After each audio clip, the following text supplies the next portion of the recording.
close your eyes. Let the mysteries unfold and drift towards sleep, accompanied by the whispers of stones that have waited millennia for someone to listen. We live surrounded by the past. Beneath the cities we have built rest the foundations of cities that came before. Beneath the fields we cultivate lie the bones of those who cultivated them in ages we do not remember. The earth is archive, is repository, is keeper of memories that human consciousness has long since released.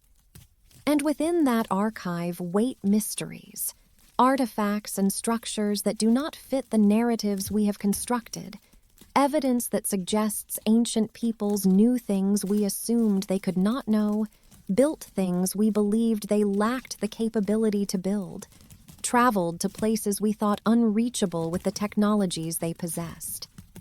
This is not a story of ancient astronauts or lost continents, though such theories have attached themselves to many of the mysteries we will explore. This is, instead, a meditation on uncertainty, on the humility required when we encounter evidence that challenges our assumptions, on the wonder that persists when explanations remain incomplete, on the sacred silence that surrounds what we cannot fully understand. The archaeological record is vast, and most of it fits comfortably within the frameworks historians have developed.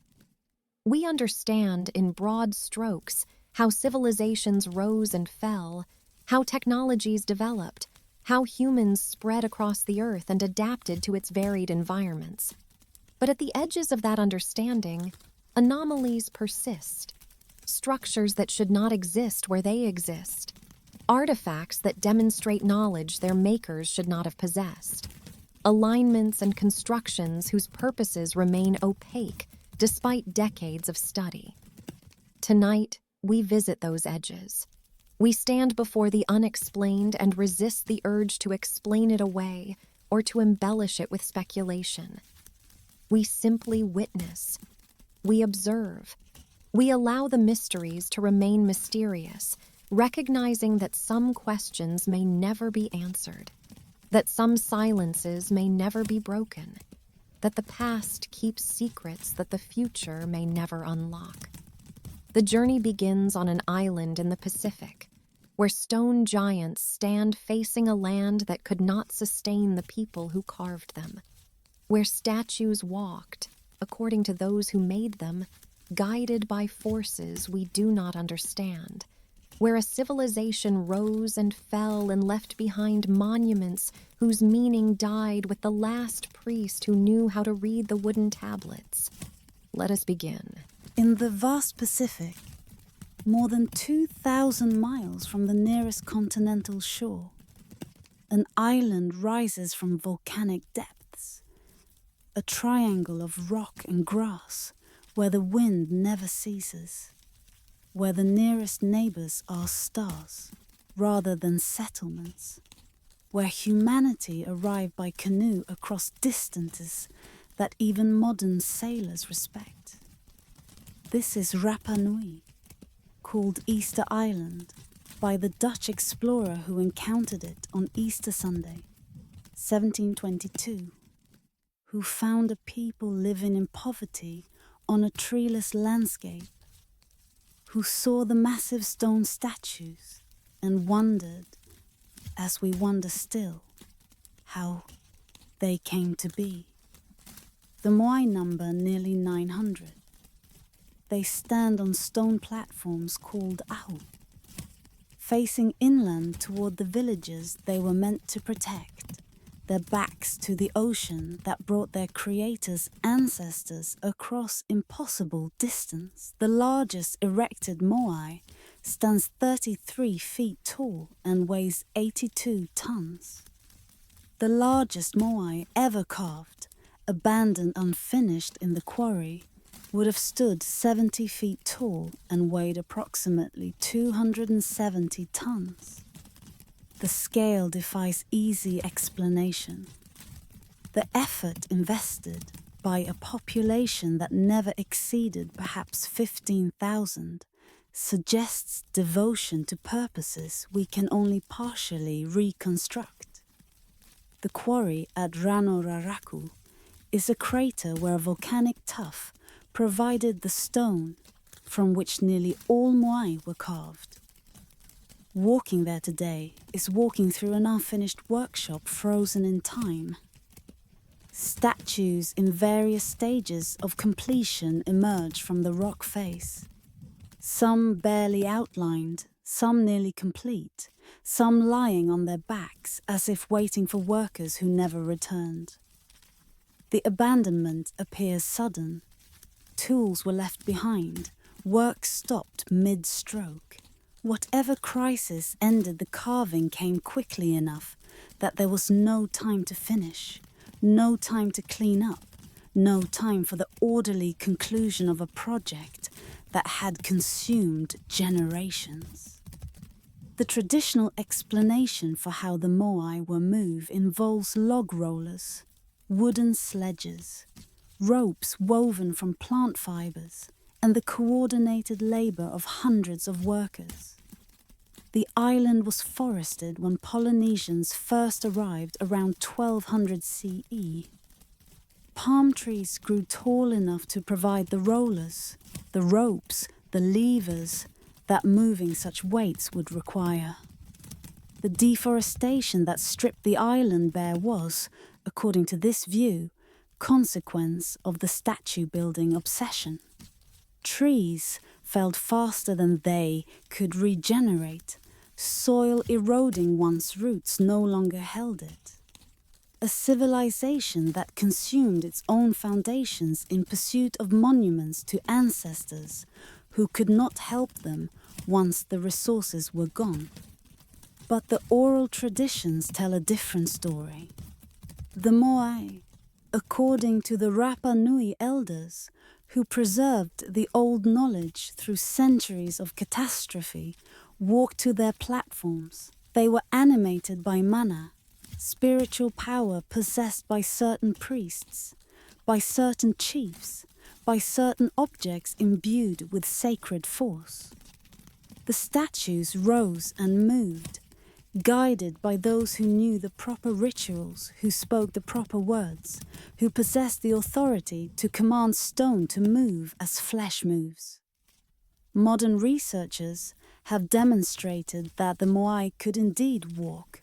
Teams using ropes attached at the right angles can rock the statues forward in a motion that resembles walking, that allows relatively small groups to move enormous weights across significant distances. The technique requires skill and coordination, but not supernatural intervention. The oral tradition, it seems, preserved memory of the method in language that later generations interpreted as metaphor, but that was, perhaps, simply description. Yet, questions remain. The Ahu platforms on which the moai stand are themselves engineering achievements. Fitted stones weighing tons, assembled without mortar, surviving centuries of earthquakes and storms. The pukao, red stone top knots placed on some moai's heads, weighing up to 12 tons, was somehow raised and balanced atop statues already standing. The eyes, coral and obsidian inlaid into the stone faces, were added after erection, requiring scaffolding or climbing techniques that left no trace. Each answer reveals new questions. Each explanation generates new mysteries. And then there are the Rongorongo tablets. In 1864, a missionary named Eugène Hérault reported that every house on Easter Island contained wooden tablets inscribed with strange symbols, glyphs unlike any other writing system known, arranged in lines that alternated direction. Read from bottom to top with each line inverted relative to the line below. The script was unlike anything found elsewhere in Polynesia. unlike anything found elsewhere in the world. It appeared, as far as anyone could determine, to have developed independently on this isolated island, evidence of intellectual sophistication that challenged assumptions about what small, isolated populations could achieve. But by the time scholars arrived to study the tablets, most had been destroyed. The Peruvian slave raids of 1862 had carried away a third of the population, including nearly all the priests and scholars who could read the glyphs. Smallpox and other diseases killed most of the survivors. The missionaries encouraged destruction of pagan artifacts. The remaining tablets scattered to museums around the world, where they wait still, perhaps 24 surviving, perhaps 26. The inventory uncertain because the inscriptions have never been fully catalogued. No one can read Rongorongo.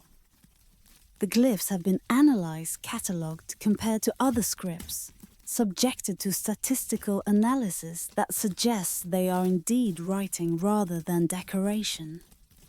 But without a Rosetta Stone, without bilingual text that provides translation, without living speakers who remember what the symbols mean, the tablets remain mute. Whatever they recorded, genealogies perhaps, or ritual instructions, or astronomical observations, or histories of the people who carved the moai, is lost.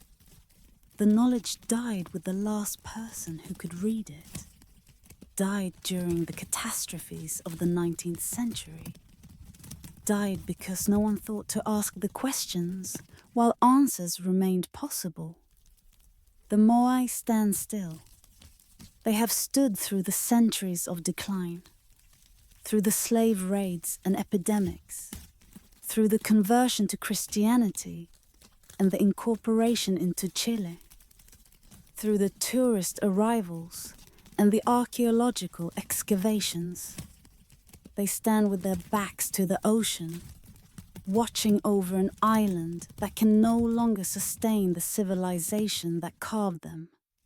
Monuments to devotion that we recognize but cannot fully understand. What did the moai mean to those who made them?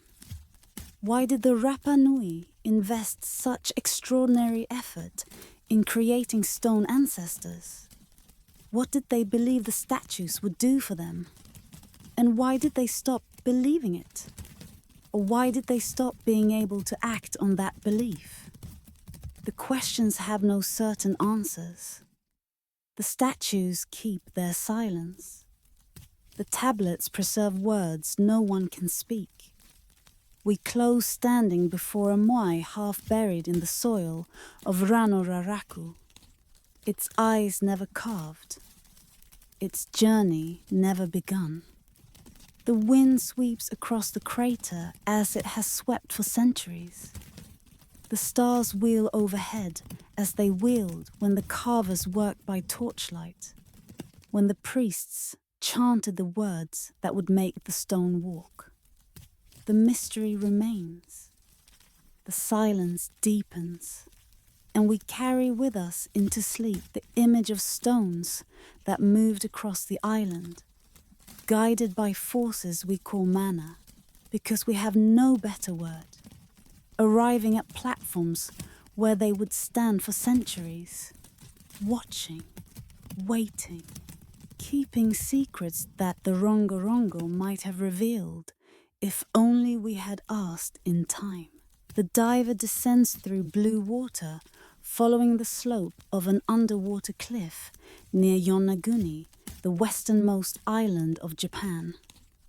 Light filters from the surface, illuminating what should be natural rock formations, the geological remnants of volcanic activity, of tectonic shifting, of millions of years of submarine weathering.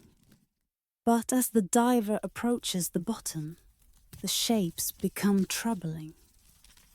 Edges too straight, angles too precise, steps that ascend in regular intervals, terraces that flatten at consistent heights, a structure that resembles, impossibly, the foundation of an enormous building.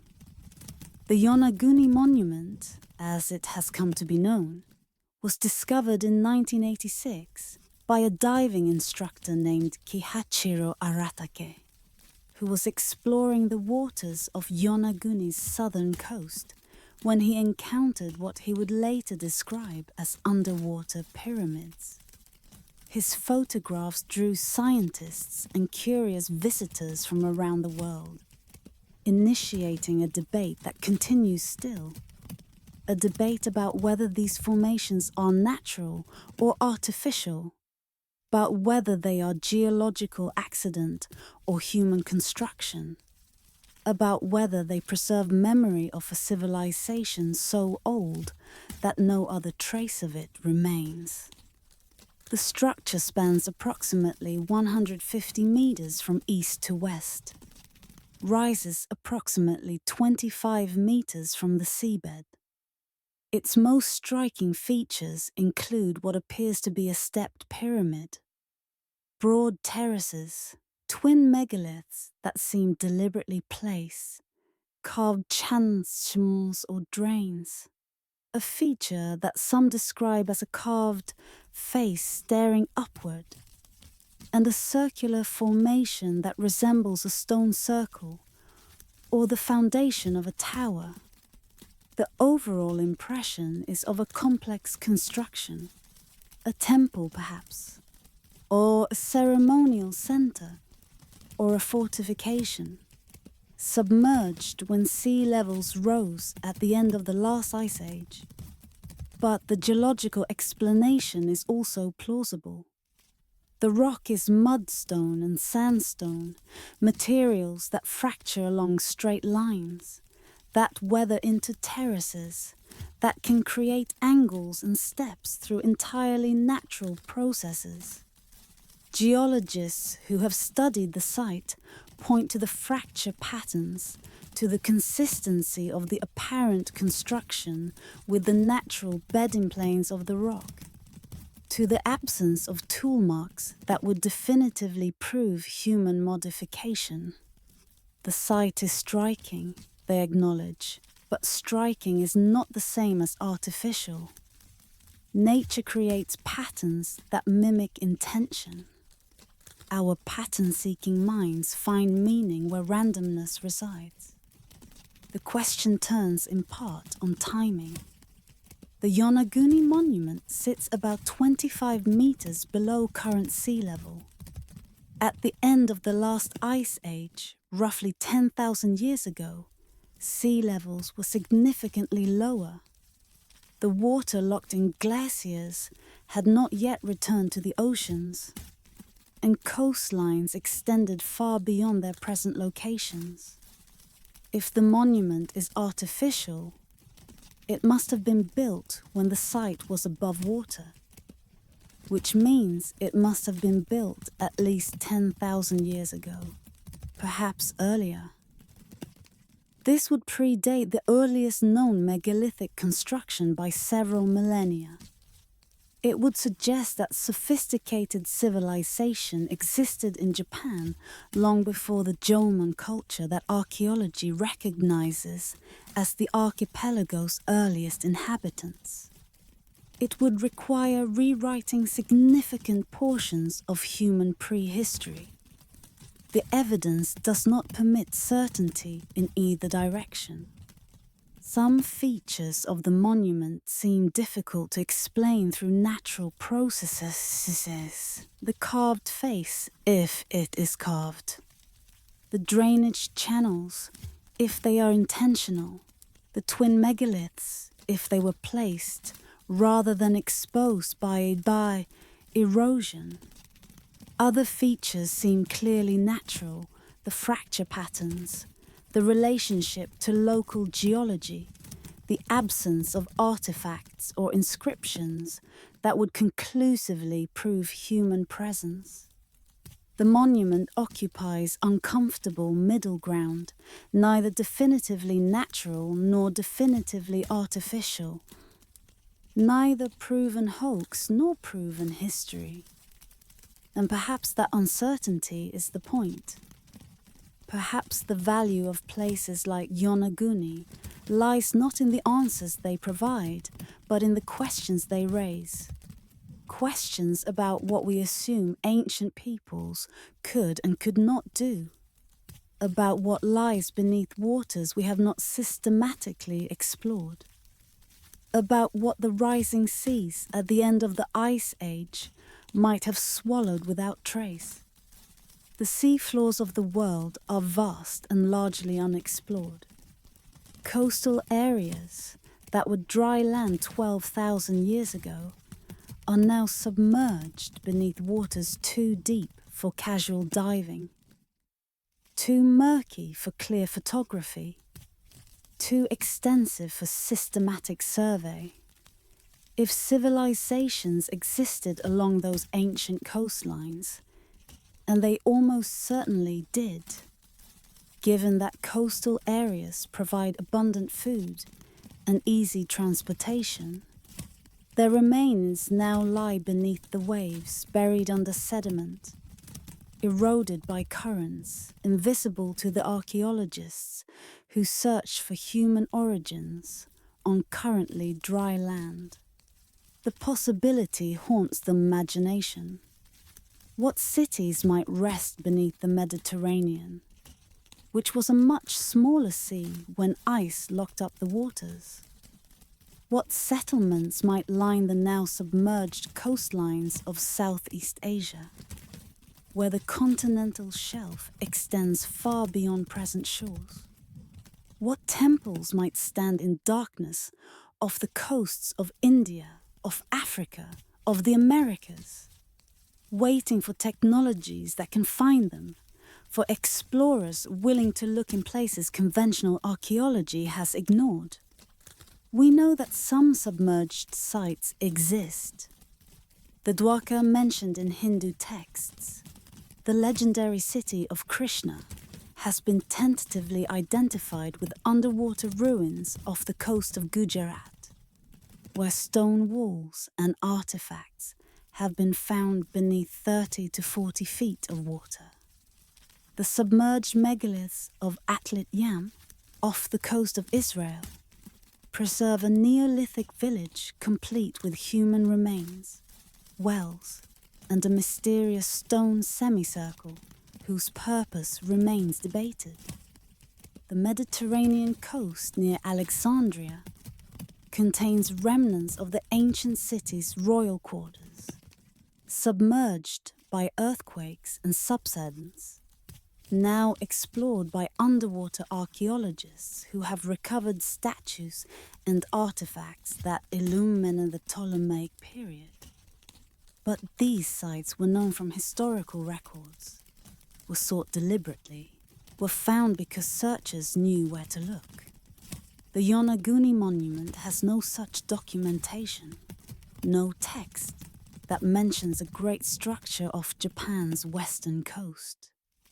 No legend that preserves memory of a temple beneath the waves. If it is artificial, it belongs to a civilization that left no other trace, that vanished so completely that even myth does not remember it. The silence surrounding the monument is as profound as the waters that cover it. The diver surfaces, removes the regulator, describes what was seen below. The photographs are examined, debated, interpreted and reinterpreted. The arguments continue. Natural formation versus human construction. Geological accident versus ancient engineering. Pareidolia versus genuine mystery.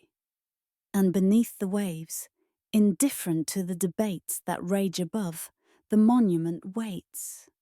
Its steps ascend toward a surface it can no longer reach. its terraces spread across the sea floor that was once, perhaps, a sunlit plaza. Its face, if it is a face, stares upward at waters that hold no memories, at light that filters down in shafts too weak to illuminate what the darkness preserves. We close, sinking through blue water, settling onto sand beside the monument, watching fish drift past stones that may have been carved or may have simply formed in shapes that mimic carving. The questions remain unanswered. The silence of the deep preserves what the clamor above cannot resolve. And we drift towards sleep in the company of uncertainty, in the presence of a mystery that the ocean guards, that the depths protect from the explanations we impose when we cannot bear to simply not know. In the archives of Istanbul's Topkapi Palace, among the treasures accumulated by Ottoman sultans across centuries of imperial extension, a fragment of parchment preserves lines that should not have been drawn when they were drawn. The map dates to 1513, bears the signature of Piri Reis, an Ottoman admiral, a navigator who sailed the Mediterranean and Red Sea, a cartographer who collected older maps and synthesized them into works of striking sophistication. The surviving fragment shows the western coast of Africa, the eastern coast of South America, and, most controversially, what appears to be the northern coastline of Antarctica, a continent that would not be officially discovered until 1820, whose ice-free coastline would not be mapped until modern seismic surveys penetrated the glaciers that have covered it for millions of years. The map's existence is not in question. It rests in the Topkapi archives, has been studied by scholars, has been dated and authenticated. The questions concern its sources and its accuracy, whether it depicts what it appears to depict, whether its precision implies knowledge that its creators should not have possessed, whether it preserves memory of earlier maps, now lost, that recorded geographical knowledge far exceeding what 16th century European understood. Piri Reis himself provided some explanation in notes inscribed on the map. He described drawing on approximately 20 source maps, including one allegedly used by Columbus, others from the era of Alexander the Great, still others whose origins he did not specify. The admiral claimed no great originality, only that he had compiled and synthesized, had gathered older knowledge into new form, had preserved what might otherwise have been lost. The claim raises more questions than it answers. What were these older maps? Who made them? How did they know what they knew? The most controversial feature is the southern coastline. If the map depicts Antarctica, it depicts it without the ice sheet that has covered the continent for at least 15 million years, a state that no human being has ever witnessed, that no historical civilization could possibly have mapped. That implies either extraordinary error or extraordinary knowledge.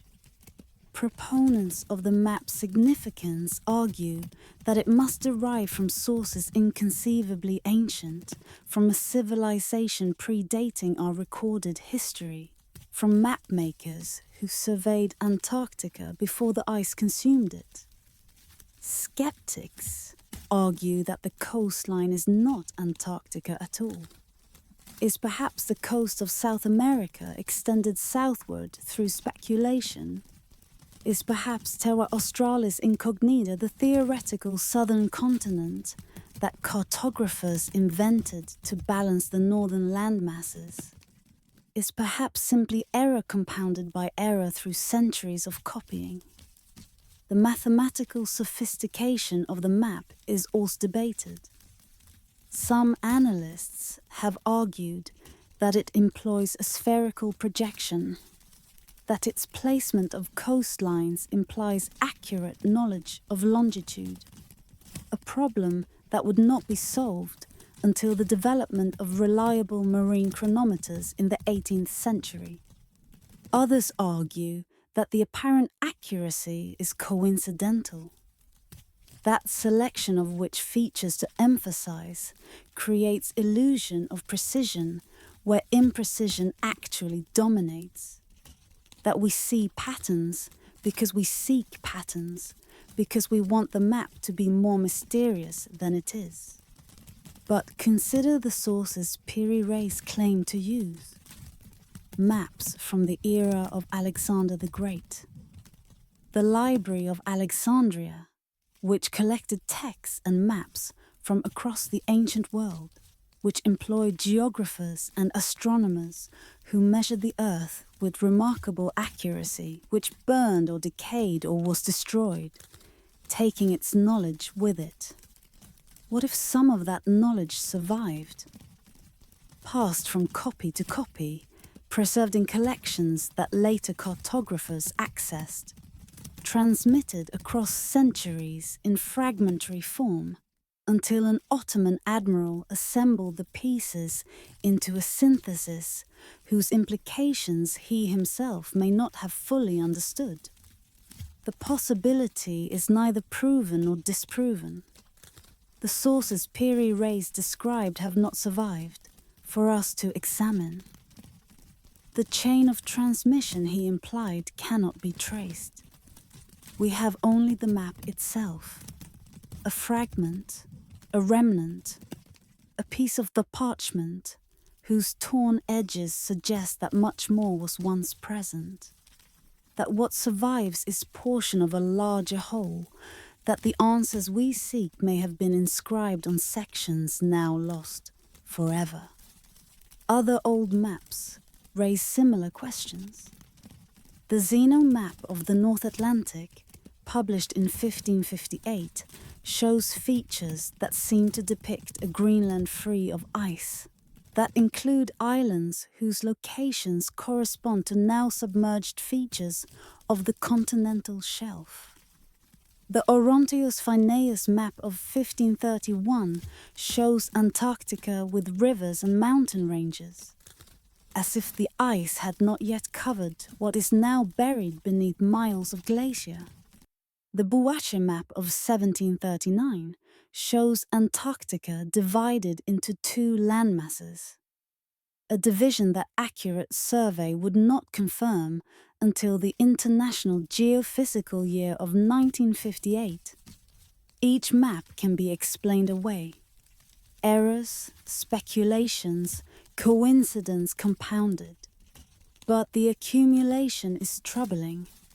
The pattern suggests that something, some knowledge, some tradition, some chain of copying, preserve geographical information that the official history of exploration does not account for. We close holding the fragment of Piri Reis's map, turning it in the light, tracing the coastlines that should not have been known. The parchment is fragile now, faded, the ink less vivid than when the admiral drew it 5 centuries ago. The edges are torn, the rest of the map gone, perhaps destroyed, perhaps waiting in some archive not yet searched, perhaps preserved in some collection whose cataloguers do not recognize what they possess. The questions remain. The coastlines wait beneath ice that is now slowly beginning to retreat.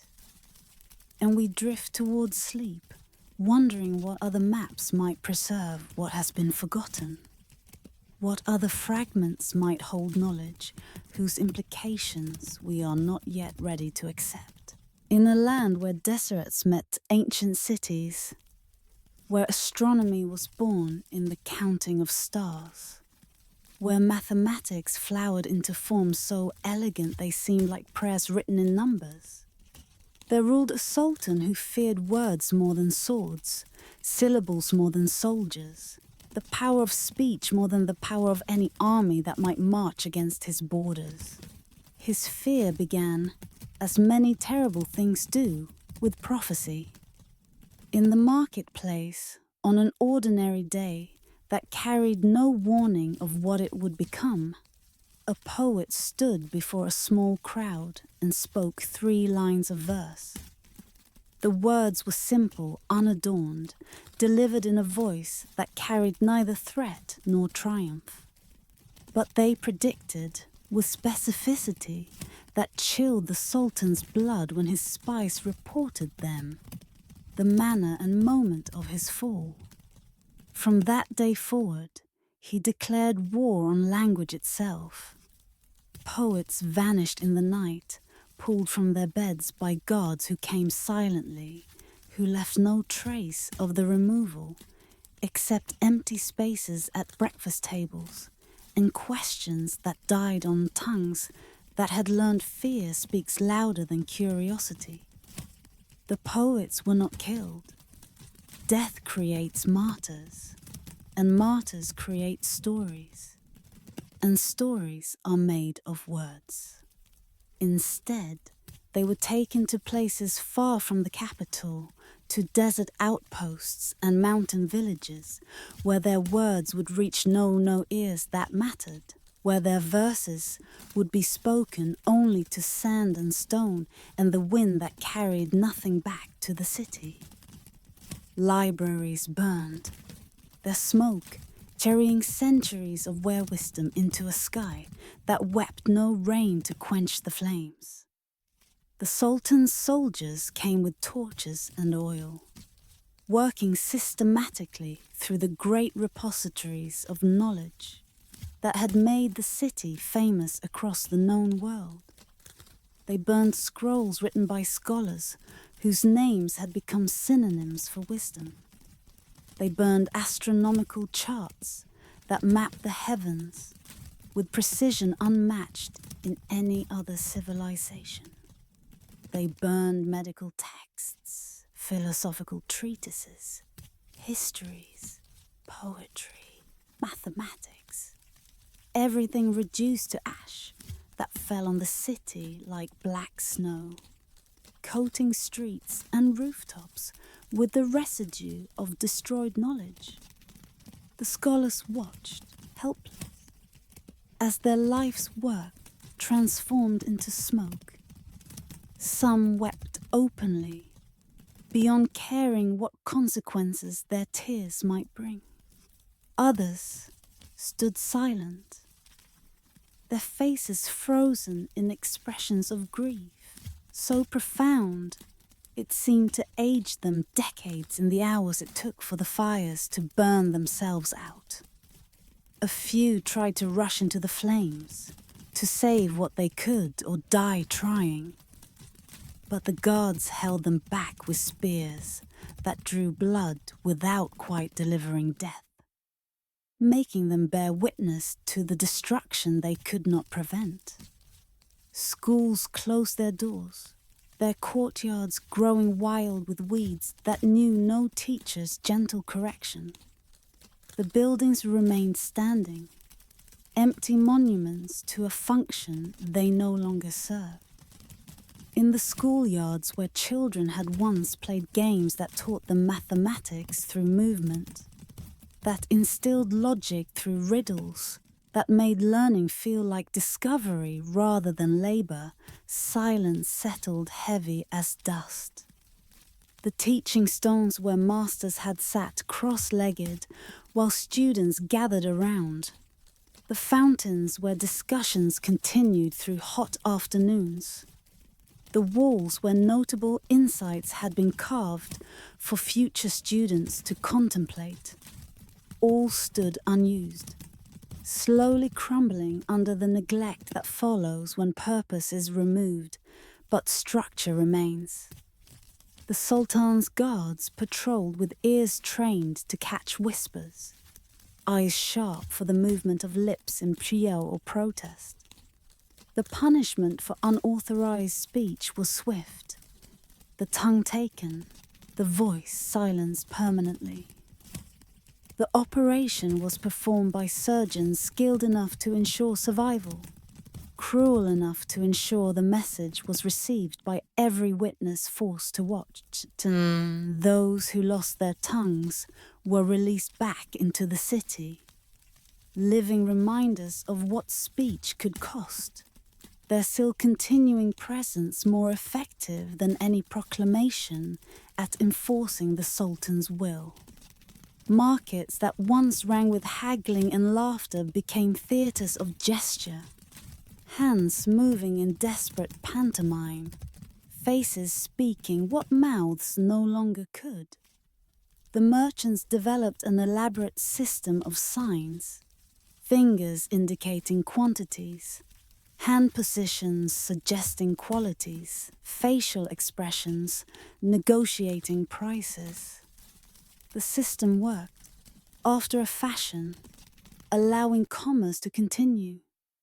But something essential was lost in the translation from speech to gesture, some human warmth that comes from voice and hearing, from the back and forth of conversation that is more than just exchange of information, but a kind of communion, a recognition of shared humanity that cannot quite be captured in silent signs.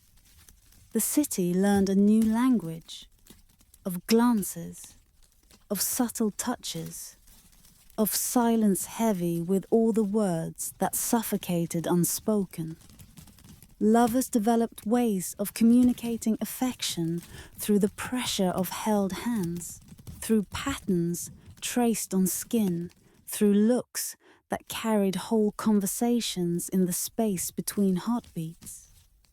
Parents taught children through demonstration, through patient repetition, through a tenderness that had to work harder to cross the gap that words once bridged effortlessly. Friends met in silence that felt simultaneously sacred and suffocating, treasuring the connection while mourning the ease that had been stolen from it. He surrounded himself with mutes, believing their inability to speak made them loyal. His palace became a tomb of living silence, corridors where footsteps echoed but voices never rose.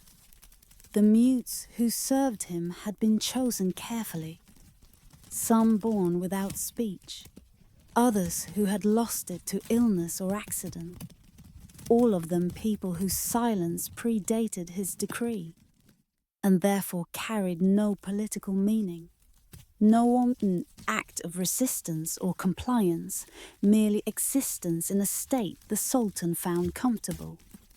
These servants moved through the palace like ghosts, performing their duties with an efficiency that came from necessity. They could not call out questions or requests, could not coordinate through speech, had to develop instead a wordless cooperation that functioned through mutual understanding, built over years of working in silence together.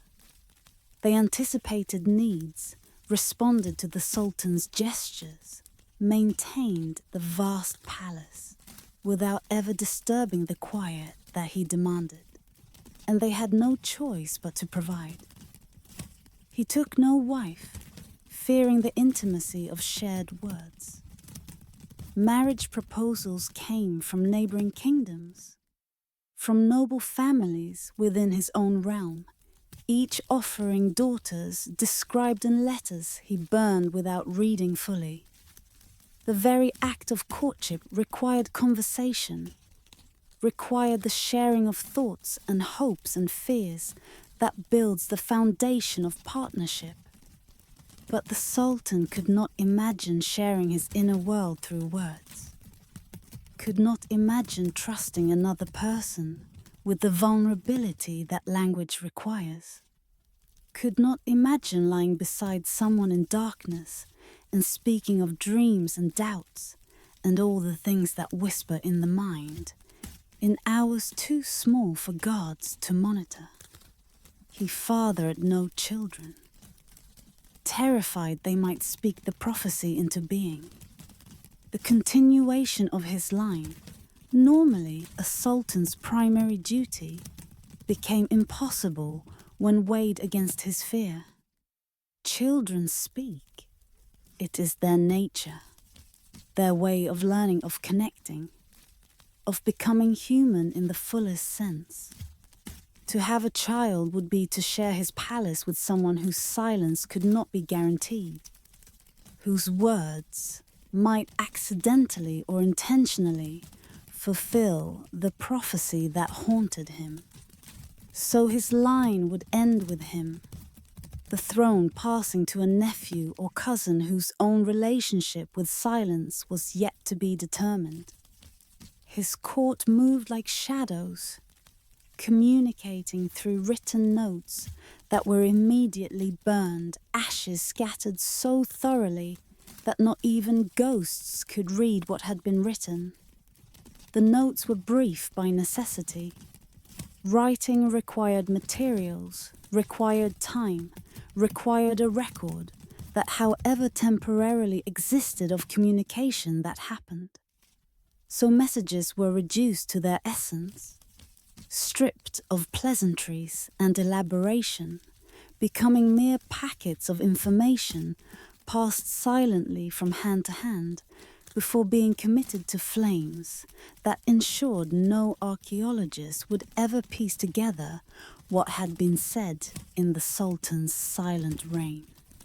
Yet in the hidden quarters of the city, in cellars and forgotten rooms whose existence the Sultan's maps did not acknowledge, the people preserved their stories. The resistance to silence took forms that adapted to the oppression it resisted. In places where gods did not venture, where the Sultan's attention never reached, the old ways persisted in modified forms, waiting for a day when they might emerge again into light. Grandmothers taught grandchildren the old tales through song hummed so softly it seemed like breathing. The humming carried no words, technically violated no decree, but the melodies were traditional, associated with specific stories that everyone who heard them knew. The tune for the creation myth, the melody for the hero's journey, the rhythm for the love story that ended in tragedy, each one a carrier of narrative that needed no words because the melody itself was the story. The notes arranged in patterns that suggested plot points and character arcs and moral lessons that had been embedded in the music generations ago when no one imagined a time when singing the words might be forbidden. Poets composed verses in their minds, memorizing each line without ever giving it sound, creating libraries of the unspoken. These internal compositions grew elaborate over years of refinement, each poet carrying entire volumes in memory, revising and perfecting without ever writing down or speaking aloud the words that consumed their thoughts. The discipline required was extraordinary. To compose without external record, to edit without written draft, to preserve without physical copy. But necessity made poets of the people, made memory their page, made silence their publisher. They passed down the prophecy too, not the 3 lines the Sultan feared, but a 4th line that had never been written, that existed only in collective memory, a line added by the people themselves as commentary on the Sultan's reaction to the first 3 lines. The 4th line said, "Silence broken becomes thunder." It was taught from grandmother to grandchild, from master to apprentice in trades that still required some instruction, from friend to friend in moments of trust, deep enough to risk the sharing. The line became a promise, an assertion that the silence could not last forever, that speech suppressed would eventually erupt with a force proportional to the pressure that had contained it. Thunder is not gentle. It shakes walls, rattles windows, announces storms that transform landscapes. The fourth line suggested that when the Sultan's silence finally broke, the breaking would be loud enough to compensate for all the years of enforced quiet, powerful enough to wash away the structures built on the suppression of human voice. They waited, these keepers of forbidden words, for the day when voices would again rise like dawn after the longest night. They waited with the patience of stones that no water will eventually wear them down, with the persistence of roots that crack foundations over decades of slow growth, with the certainty that silence, however long it lasts, is not humanity's natural state, that people are meant to speak and sing and argue and laugh and cry out and whisper secrets and shout joy and murmur comfort and all the thousand ways that voice connects us to each other and to ourselves. The Sultan grew old in his silence, his ears becoming so attuned to quiet that the smallest sound, a footstep in a distant corridor, a door closing rooms away, would startle him awake from sleep that grew ever lighter, ever more fragile.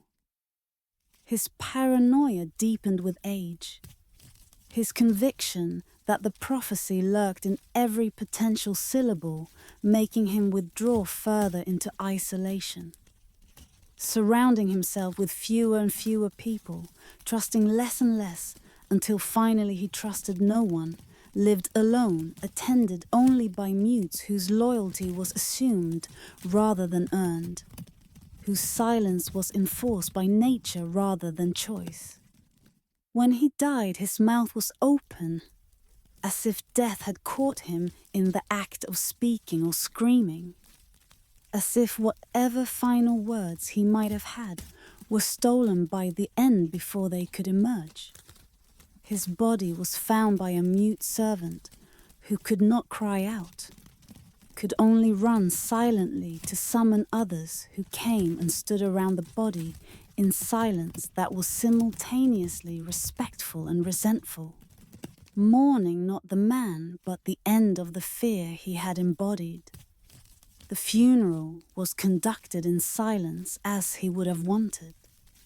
No prayers were spoken aloud, no eulogies delivered, no weeping that involved sound. He was buried in a tomb sealed with words carved into stone. The ultimate irony, that language would mark his resting place, that his name and titles and dates would be preserved in the very medium he had tried to destroy. And then, slowly, sound returned to the city. Not all at once. The fear was too deep, too ingrained for immediate reversal. But gradually, whispers became murmurs. Murmurs became conversation. Conversation became song. The libraries were rebuilt from memories and from copies that had been hidden or smuggled out before the burning. The schools reopened. The markets filled again with voices haggling and laughing and telling stories. The prophecy was never fulfilled in the way the Sultan had feared. His fall came not from the speaking of 3 specific lines, but from the attempt to silence them. from the recognition that a ruler who wars against language wars against humanity itself, from the understanding that words are not the enemy of power, but the foundation of any power worth having, that silence imposed is violence, that voices suppressed will eventually find a way to speak. And when they do, when silence breaks, the sound is indeed like thunder, ancient, powerful, unstoppable, clearing the air for the rain that will make green things grow again in soil that has been too long dry, too long denied the nourishment that falls from sky and speech alike, when both are finally free, on an island where mist never fully lifted, where the boundary between land and sea seemed negotiable with each tide, where the very ground felt temporary beneath your feet, as if it might dissolve back into ocean at any moment. There ruled a prince who never truly claimed his throne. He inherited a kingdom in chaos, a realm that had been prosperous once, but whose prosperity had been consumed by his father's wars. The old king had been ambitious, aggressive, convinced that expansion was the same as success, that each conquered territory added to his glory even as it subtracted from his treasury, from his people's well-being, from the foundation of stability that any kingdom requires to flourish.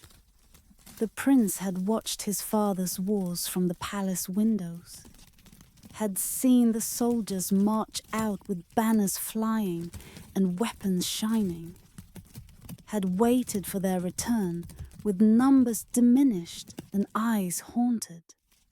He had walked through halls where ministers argued about strategies and supplies, where maps were marked with territories won and lost, where the language was always of glory and victory, even when the riots detailed suffering and defeat. When his father died, not in battle, but in his bed, worn out by the effort of maintaining wars that had outlasted their purpose, the prince inherited not just a throne, but a catastrophe. Enemies at every border, some newly made by his father's aggression, others old rivals who saw the transition of power as opportunity for revenge or reclamation. Treasuries depleted, the gold spent on weapons and soldiers, and the infrastructure of warfare rather than the infrastructure of peace.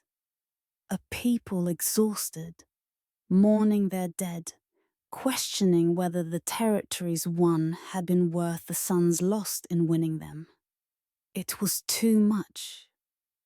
The weight of it pressed down on the prince like a physical burden, making it difficult to breathe, to think, to imagine any action that might make things better rather than worse. So he did what seemed, at the time, like a reasonable solution to an impossible problem. He fled, not physically, that would have been abandonment, would have sparked immediate crisis, would have made obvious what he preferred to keep hidden. Instead, he fled into fantasy, into a constructed world where the kingdom's problems could be observed without being felt, witnessed without being experienced, acknowledged without being addressed. He hired actors to perform courtly duties while he wandered disguised through his own streets, watching his kingdom crumble as though observing a play that did not concern him. The actors were professionals, skilled at their craft, capable of portraying the roles they were given with conviction that fooled all but the most careful observers. They dressed in the robes of ministers, studied the mannerisms of power, learned to move through the palace as if they belonged there. as if the authority they projected was real rather than performed. The principal actor, the one who portrayed the prince in official ceremonies, bore enough physical resemblance to make the deception plausible at a distance. With the right lighting, the right clothing, the right positioning that kept observers at a remove, he could pass. He sat on the throne during audiences, though he granted no actual decisions. He appeared at ceremonies, though he authorized nothing that would commit the kingdom to any particular course. He was in essence a placeholder, a symbol without substance, a crown worn by someone who had no right to its weight, but who carried it convincingly enough that most people never questioned whether the person beneath it was who they assumed. The other actors filled out the court, creating a complete tableau of governance. They sat in council chambers, debating policies that would never be enacted, signing decrees that held no authority.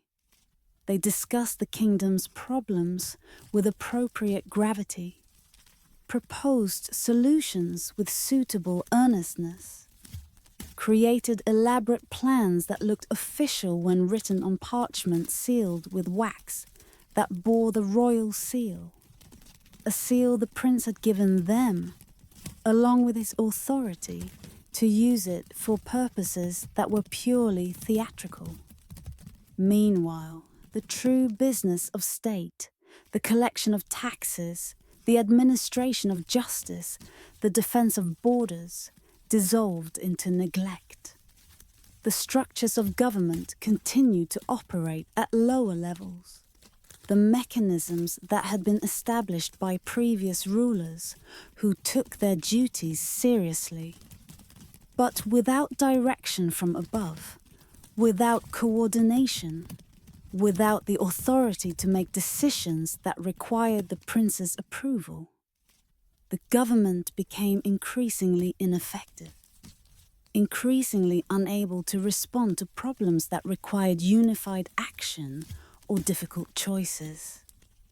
Villagers appealed for help against bandits and received eloquent letters written by playwrights, beautiful compositions that expressed sympathy and promised action, but committed to nothing specific, authorized no troops, allocated no resources, simply acknowledged the problem in language so polished it almost disguised the fact that it offered no actual assistance.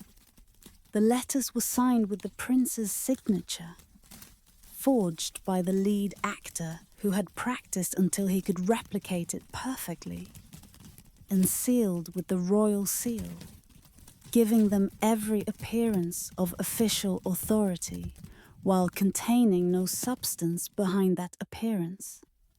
Cities requested grain during famine and received poems describing abundant harvests that existed only in imagination. The poems were genuinely beautiful. The playwrights the prince had hired were talented, capable of creating verses that painted pictures of granaries overflowing, of fields golden with wheat, of bread so plentiful it could be shared freely with anyone who hungered. The poems described a kingdom that existed nowhere except in the lyrical language that conjured it, a realm of plenty that mocked the reality of scarcity it was sent to address. The prince himself walked among his people, wearing the clothes of a merchant, a fisherman, a beggar. He had different costumes for different districts, different personas for different audiences, different names that he gave when asked, though he often chose to say nothing, to let people assume whatever they would about the stranger who appeared and disappeared without explanation. He listened to his people's complaints about their ruler, stood in taverns, while men drunk enough to forget caution spoke freely about the prince's uselessness, his absence, his failure to address the problems that grew more urgent with each season that passed without action. The prince nodded sympathetically, agreed that yes, the prince was indeed neglectful, absent, lost in whatever concerns occupied him while his people suffered. Sometimes, caught in the moment, he added his own criticisms, elaborating on the prince's failings with an insider's knowledge that made his condemnation particularly cutting. Sometimes he wept at their suffering. Late at night, alone in whatever room he had rented, under whatever false name he was using, he would lie awake, thinking of the stories he had heard. The children going hungry, the elderly being robbed by bandits who faced no consequence, the merchant struggling under taxes that went uncollected in some districts while being harshly enforced in others, creating an arbitrary unfairness that bred resentment and division. The tears were real. The sorrow was genuine. The wish that things could be different, that he could somehow make them better, was sincere. But sincerity without action is indulgence. Emotion without responsibility is performance. And the prince performed his own suffering as thoroughly as the actors in his palace performed governance, with the key difference being that his performance had no audience but himself, no purpose but the temporary relief of allowing feeling without the burden of doing.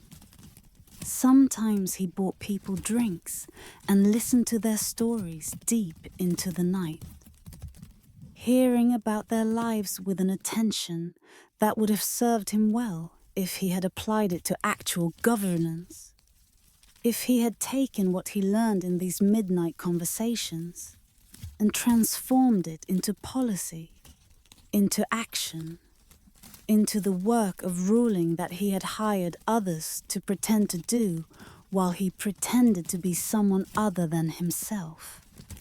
But always, come morning, he returned to his palace, removed his disguise, and became again the prince who could not bear the weight of the crown he wore only in private.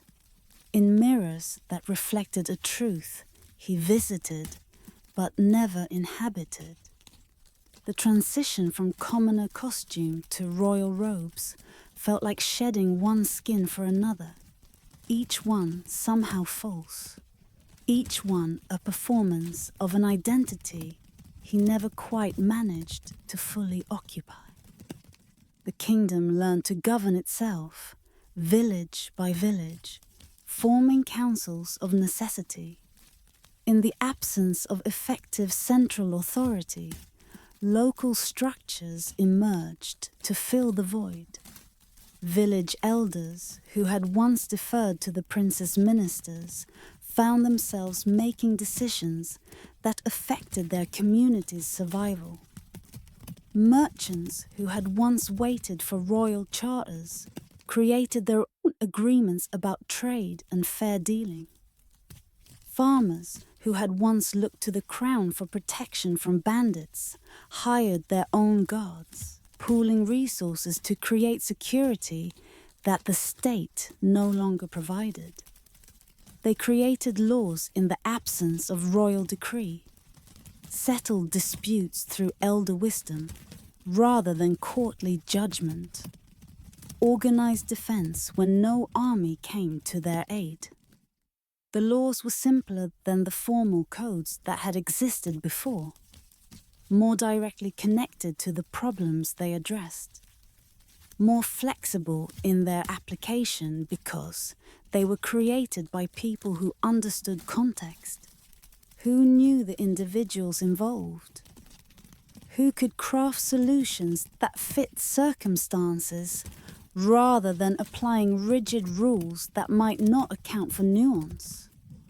They became, inadvertently, free, though they still paid taxes to a throne that gave nothing in return. The taxes were collected by functionaries who operated on precedent and habit, who continued to gather revenue because that was the system that existed, that had existed for generations, that no one had explicitly ordered to stop, even though no one was actively directing it to continue. The money flowed into treasuries where it sat unused, accumulating while the kingdom it was meant to serve struggled to meet needs that gold could address, if anyone with authority to spend it cared enough to do so. They still bowed to a crown that had become purely ornamental, a relic of a contract broken by the very man who should have honored it. When the actor who played the prince appeared at ceremonies, the people bowed because that was custom, because open resistance would bring consequences they couldn't afford, because it was easier to maintain the fiction than to confront the reality that their prince had abdicated everything but the title, had kept the crown while abandoning the responsibility that gave it meaning. And the prince wandered on, a ghost haunting his own reign, present and absent, ruler and refugee from his own responsibility. Years passed. The actors aged, had to be replaced with new performers who learned the roles from their predecessors. The prince himself aged, his disguises requiring more effort as his face became known despite his attempts to remain unknown, as his distinctive way of moving or speaking betrayed him to observers more perceptive than he credited.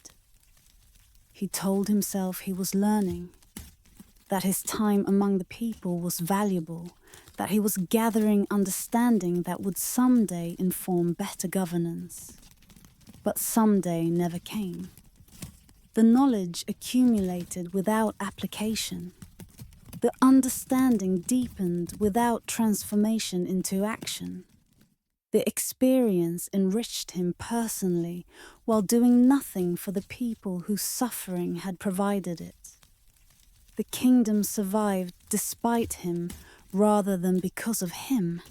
Resilience rooted not in royal leadership, but in the basic human capacity to adapt, to organize, to create order from chaos when necessity demands it.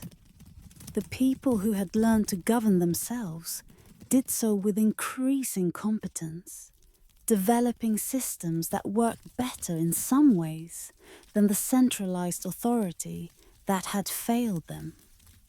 Discovering that solutions crafted locally by people who understood local problems often fit better than edicts issued from distant palaces by rulers who saw their subjects as abstract concerns rather than specific individuals. When the prince eventually died, not young, having lived a long life of observation without participation, the transition of power barely registered. The actor who had been playing him was retired with a pension. A cousin was crowned in a ceremony attended by people who bowed out of habit more than conviction. The new ruler found a kingdom that had learned to function without effective central authority, a realm that had adapted to neglect by developing self-sufficiency, a people who had discovered they could survive without the protection they had once believed only a king could provide. And in the records, in the official histories written by chroniclers who were themselves part of the apparatus of pretend governance, the prince was remembered as a mysterious figure, a ruler who moved among his people in disguise, who understood them as few kings ever had. The history made his evasion sound like wisdom, his absence like presence by other means, his failure to lead like a different kind of leadership, more subtle, more in touch with the common experience.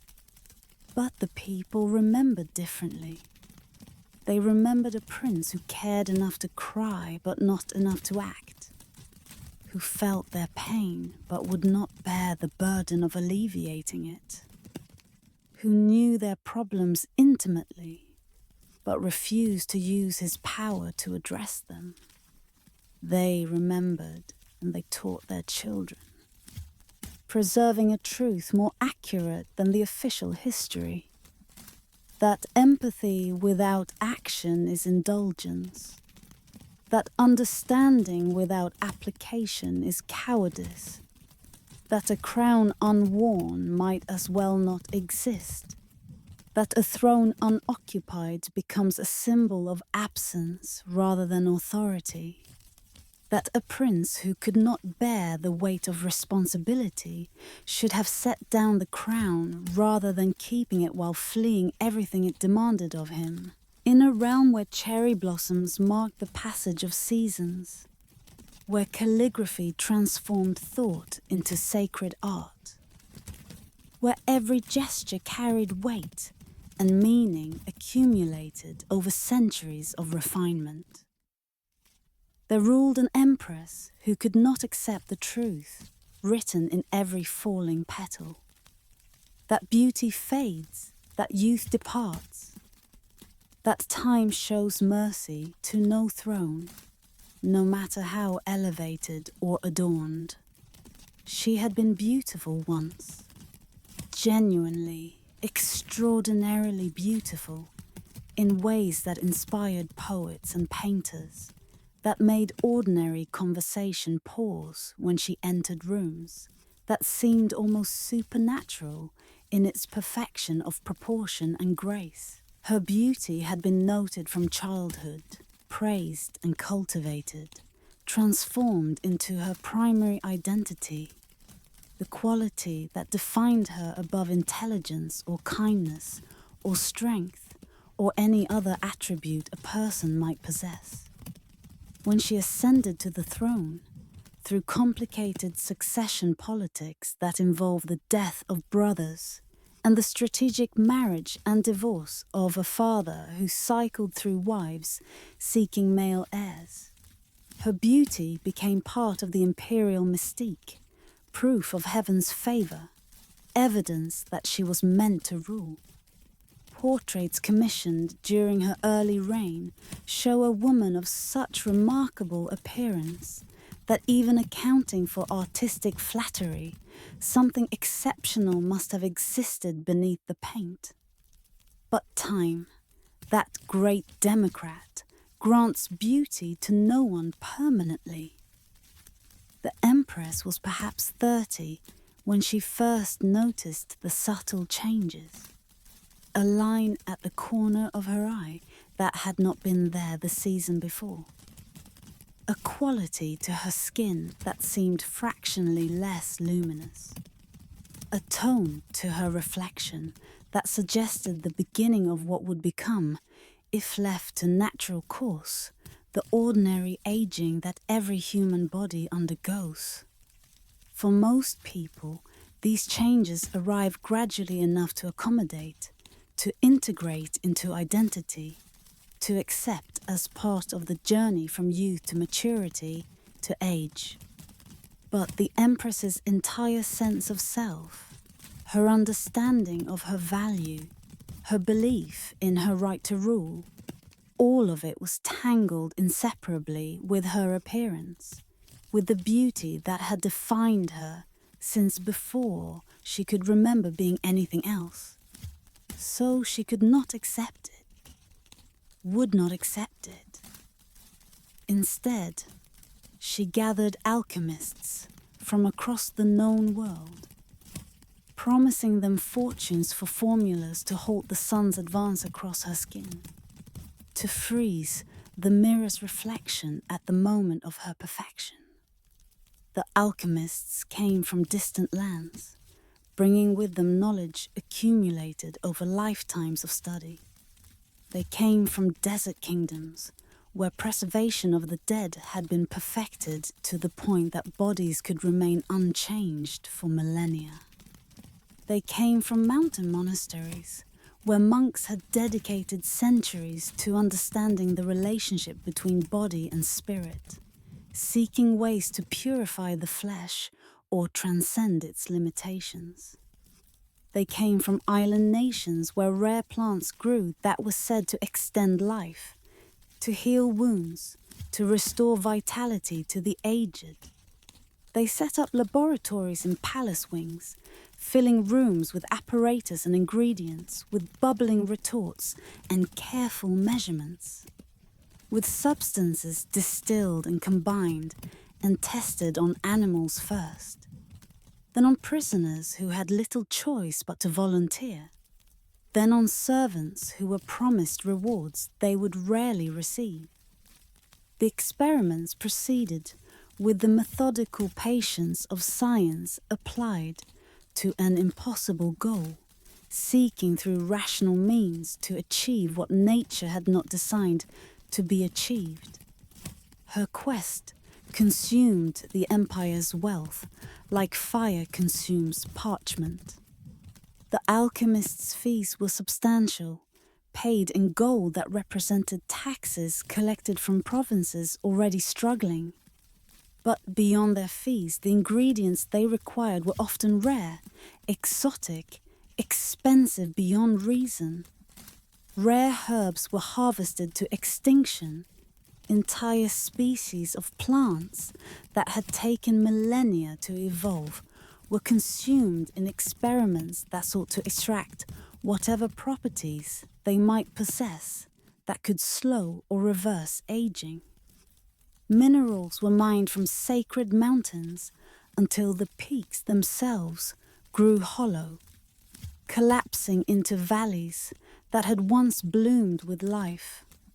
Mountains that had been revered for generations, that had been considered homes of gods or spirits, were excavated for rare earths, for compounds that existed only in specific geological formations, for crystals that the alchemists believed might hold some essential quality of permanence, some resistance to change that could be transferred to human flesh.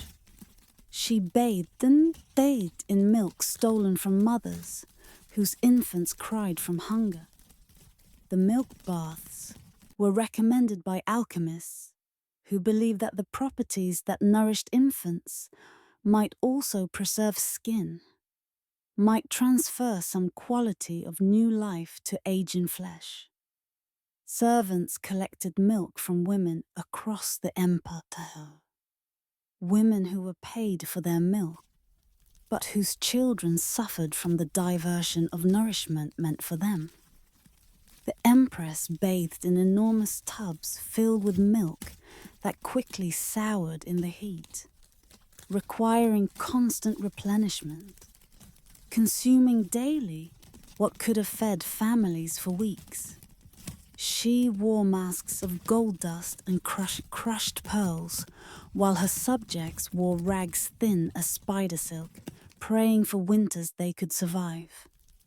The masks were applied each night, compounds mixed fresh, by attendants who had been trained in their application, who spread the precious materials across the empress's skin in layers that were meant to nourish, to tighten, to preserve.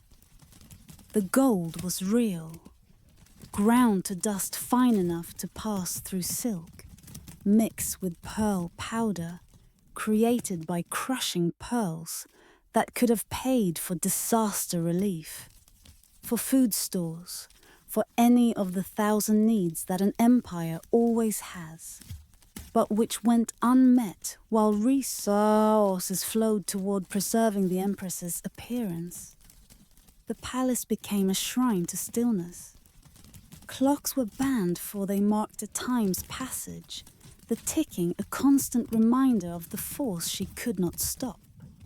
The mechanical clocks that had been imported from distant lands, marvels of engineering that kept time with precision unknown to water clocks or sundials, were removed and destroyed.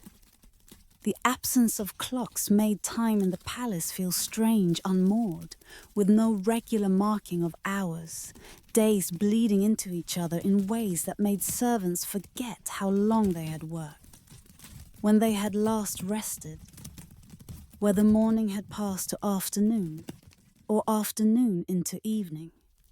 Mirrors were permitted only after court artists perfected each one's reflection, ensuring flattering light and angles that defied honesty.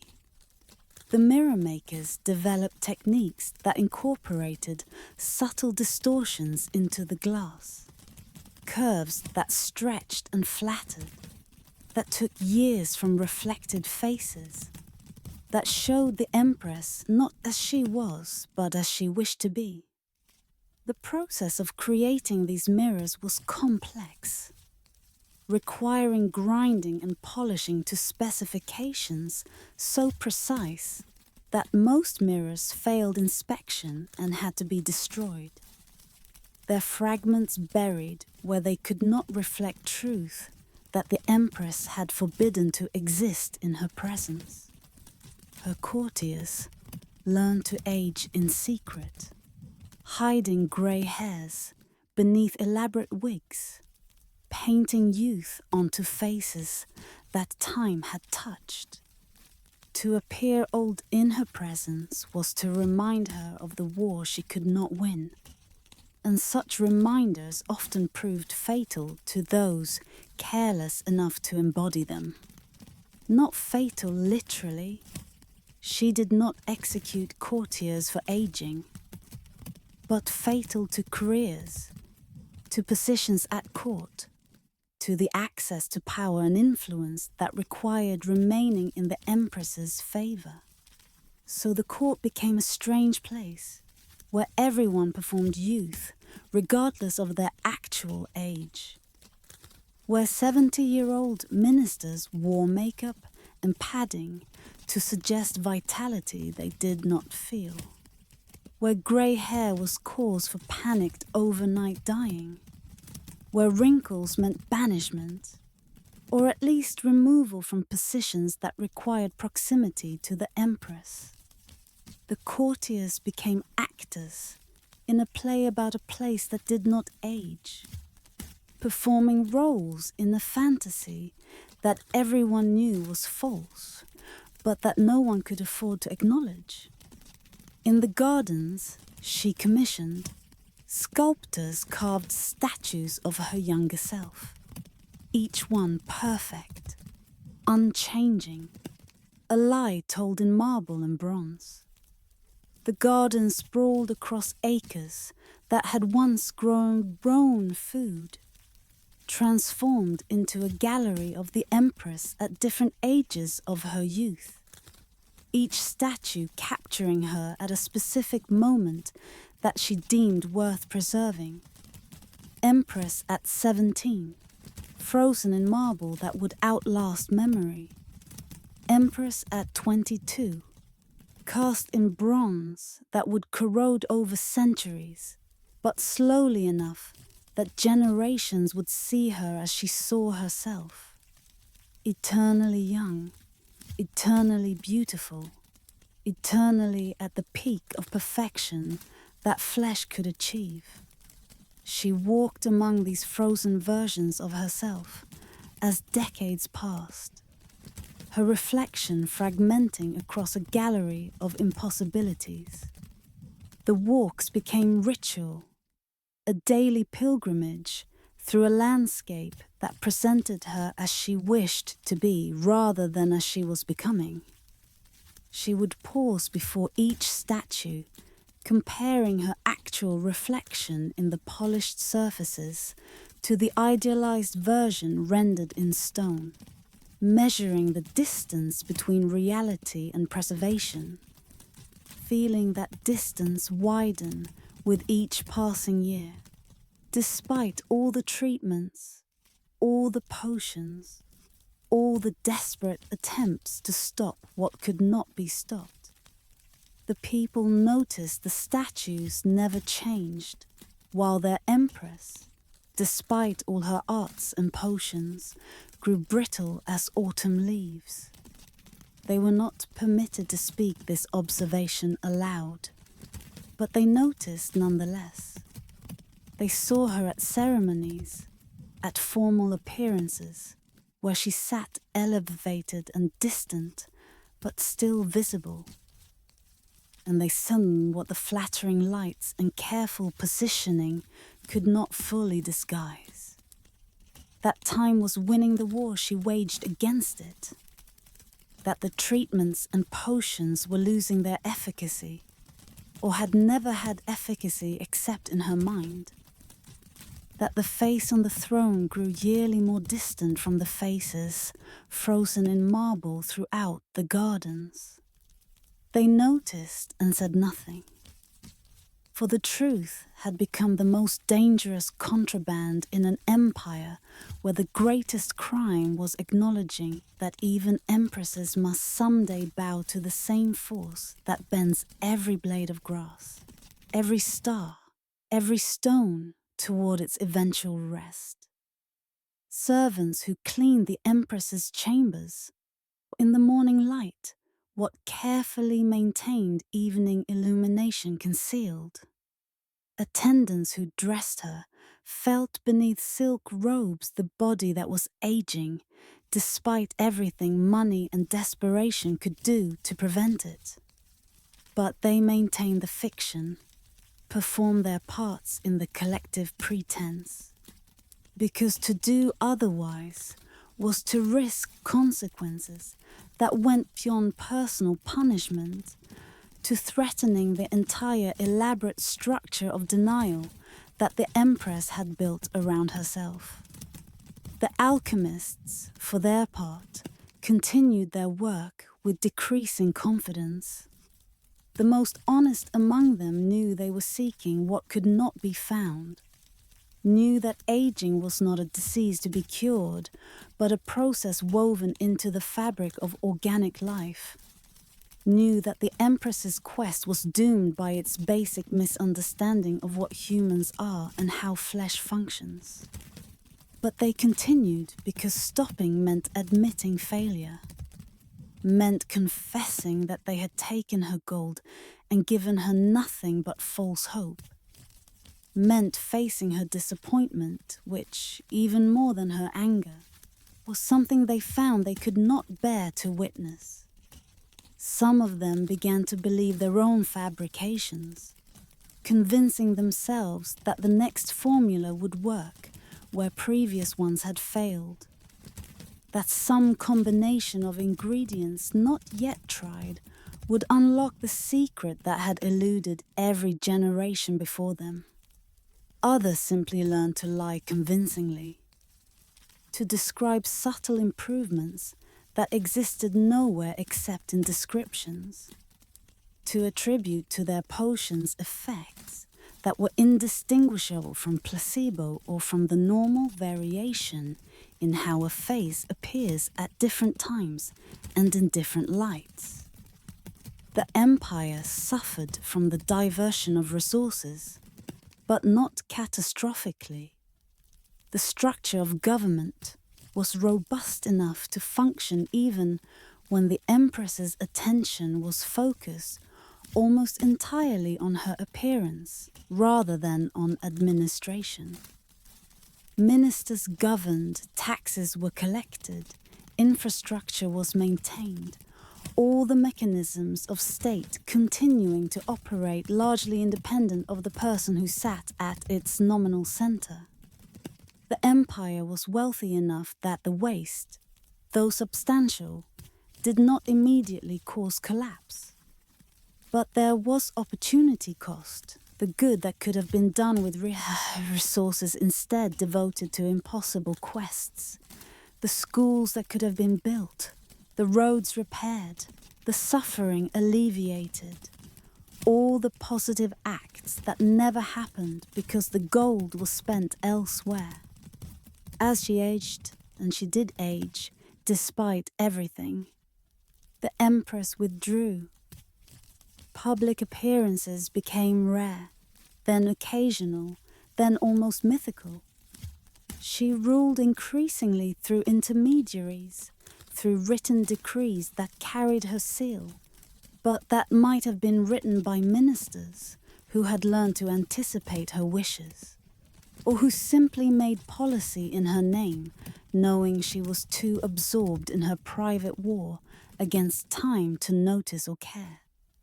The palace filled with mirrors that lied, and courtiers who performed, and garden filled with statues that showed what was lost rather than what remained.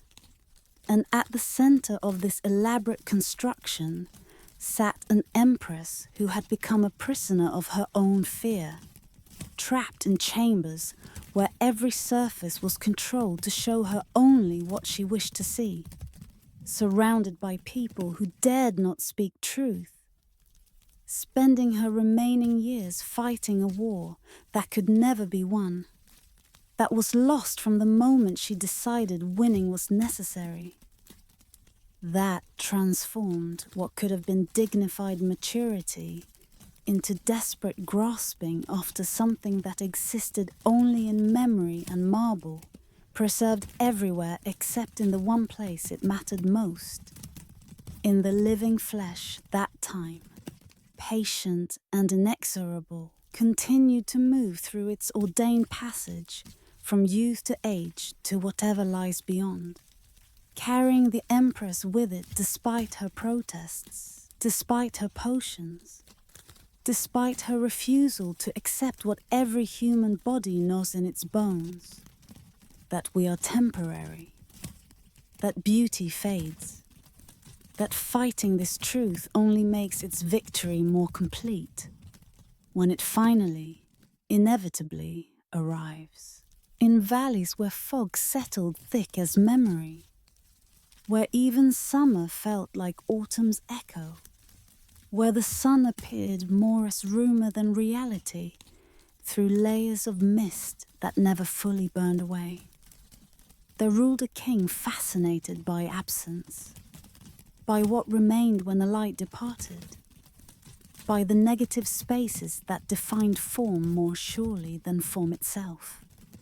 His obsession began innocently, a childhood fear of shadows that transformed into curiosity, then fixation, finally madness wrapped in intellectual pursuit.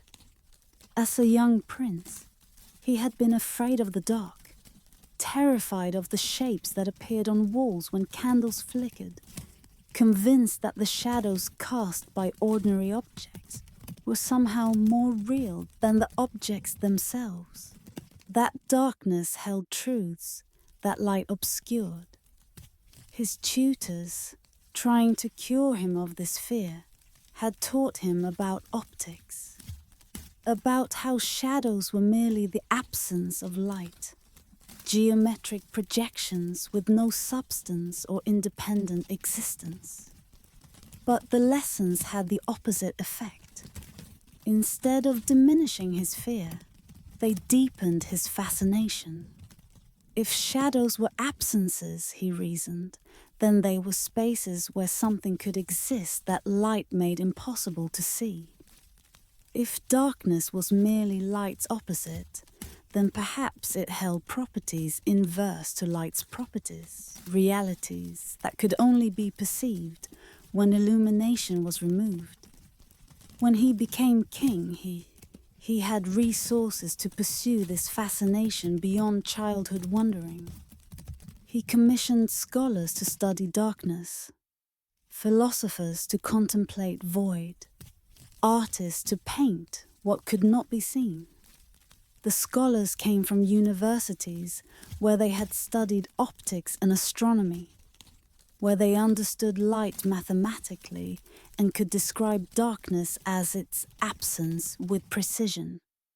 But the king wanted more. He wanted them to study darkness on its own terms, not merely as light's opposite, but as a phenomenon worthy of investigation, independent of what it was not. The philosophers he gathered were men who had spent careers contemplating nothingness, void, the spaces between things, the pauses between heartbeats, the silence between notes that gives music its meaning.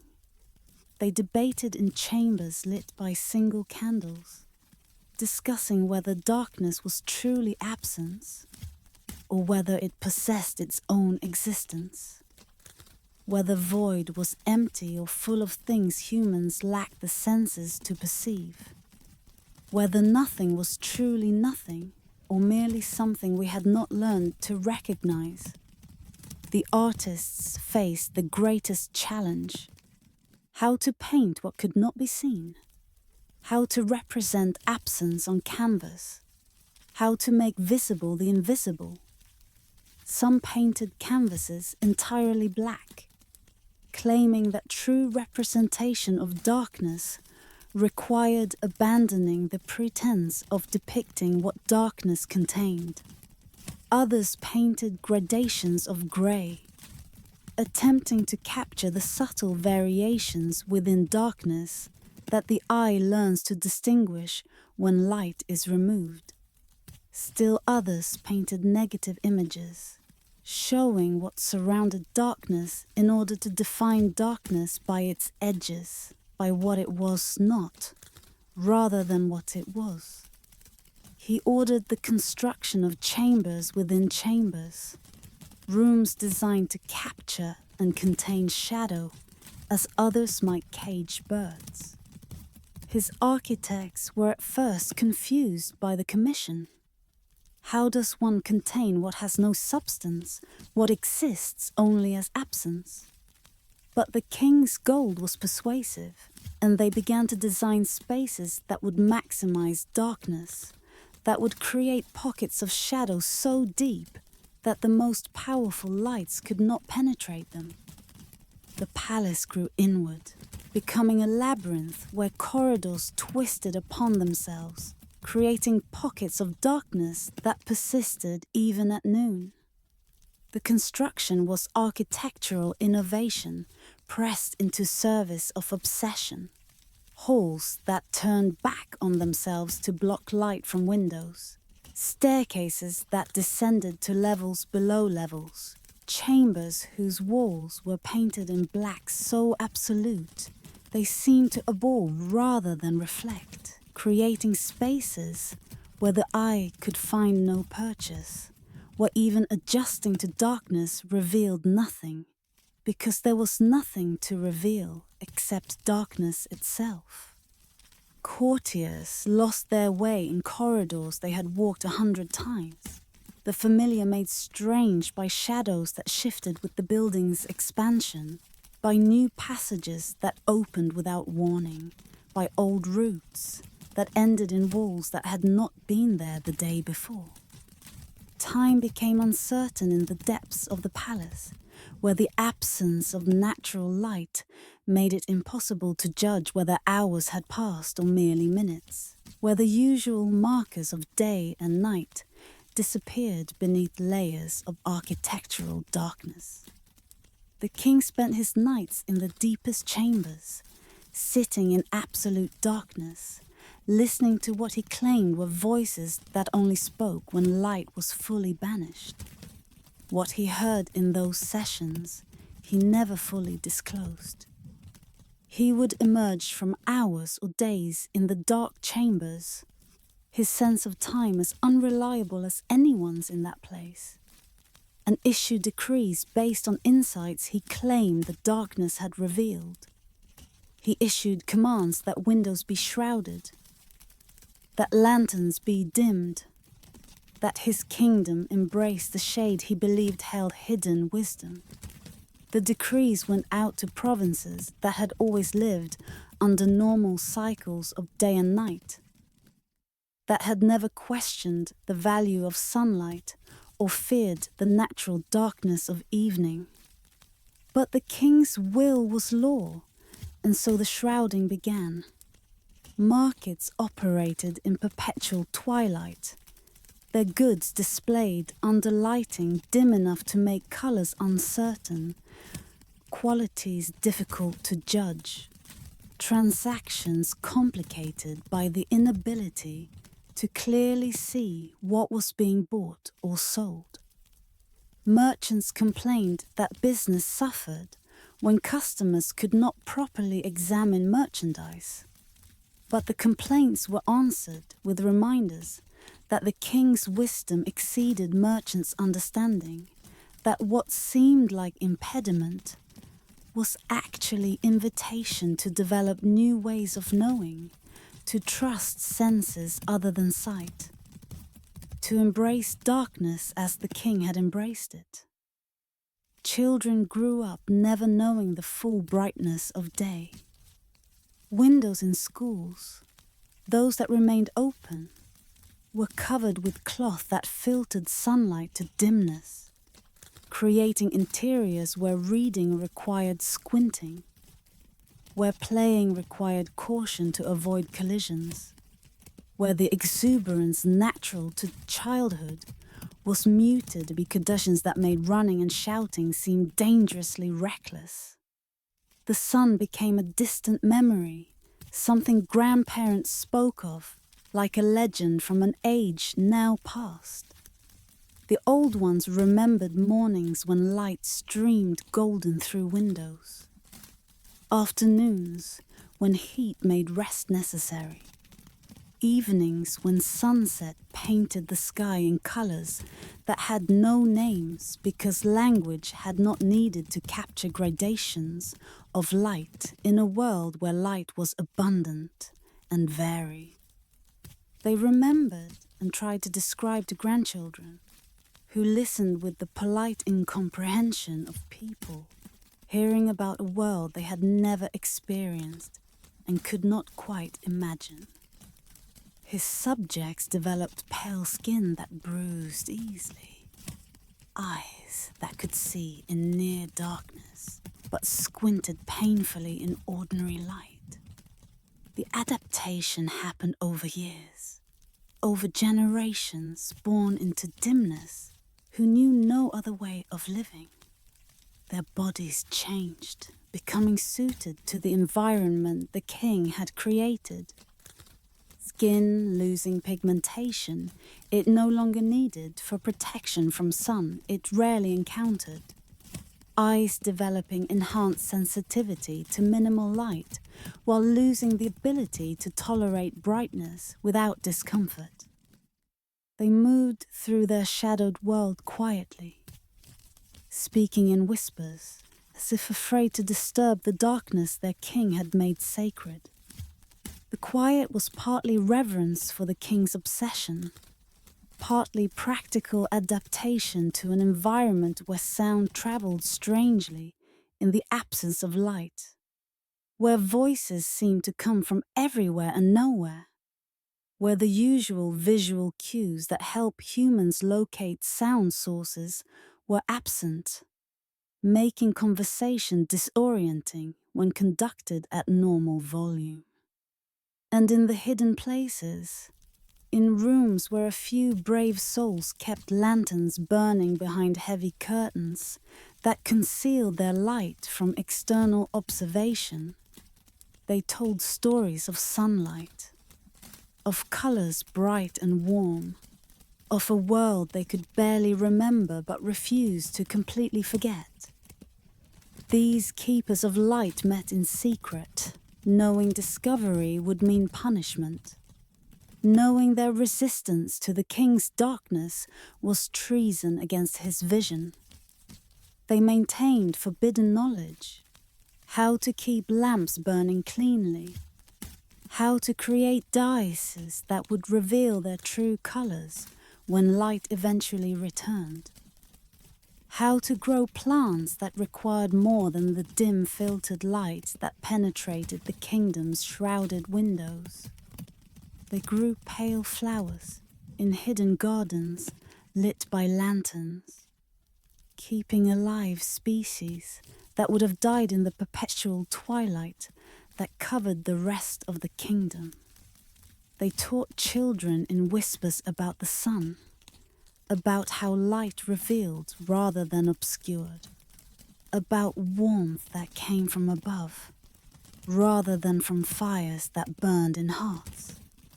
They taught even though teaching was dangerous, even though discovery meant consequences, because they believed that knowledge of light must be preserved for a time when darkness would no longer be mandatory, when windows could be unveiled, when the kingdom might remember what had been lost in the king's descent into shadow. The king grew old in his darkness, his eyes becoming so attuned to shadow that the smallest light, a candle in a distant room, a crack in curtains admitting a sliver of sun, would cause him pain that felt like needles driven into his skull.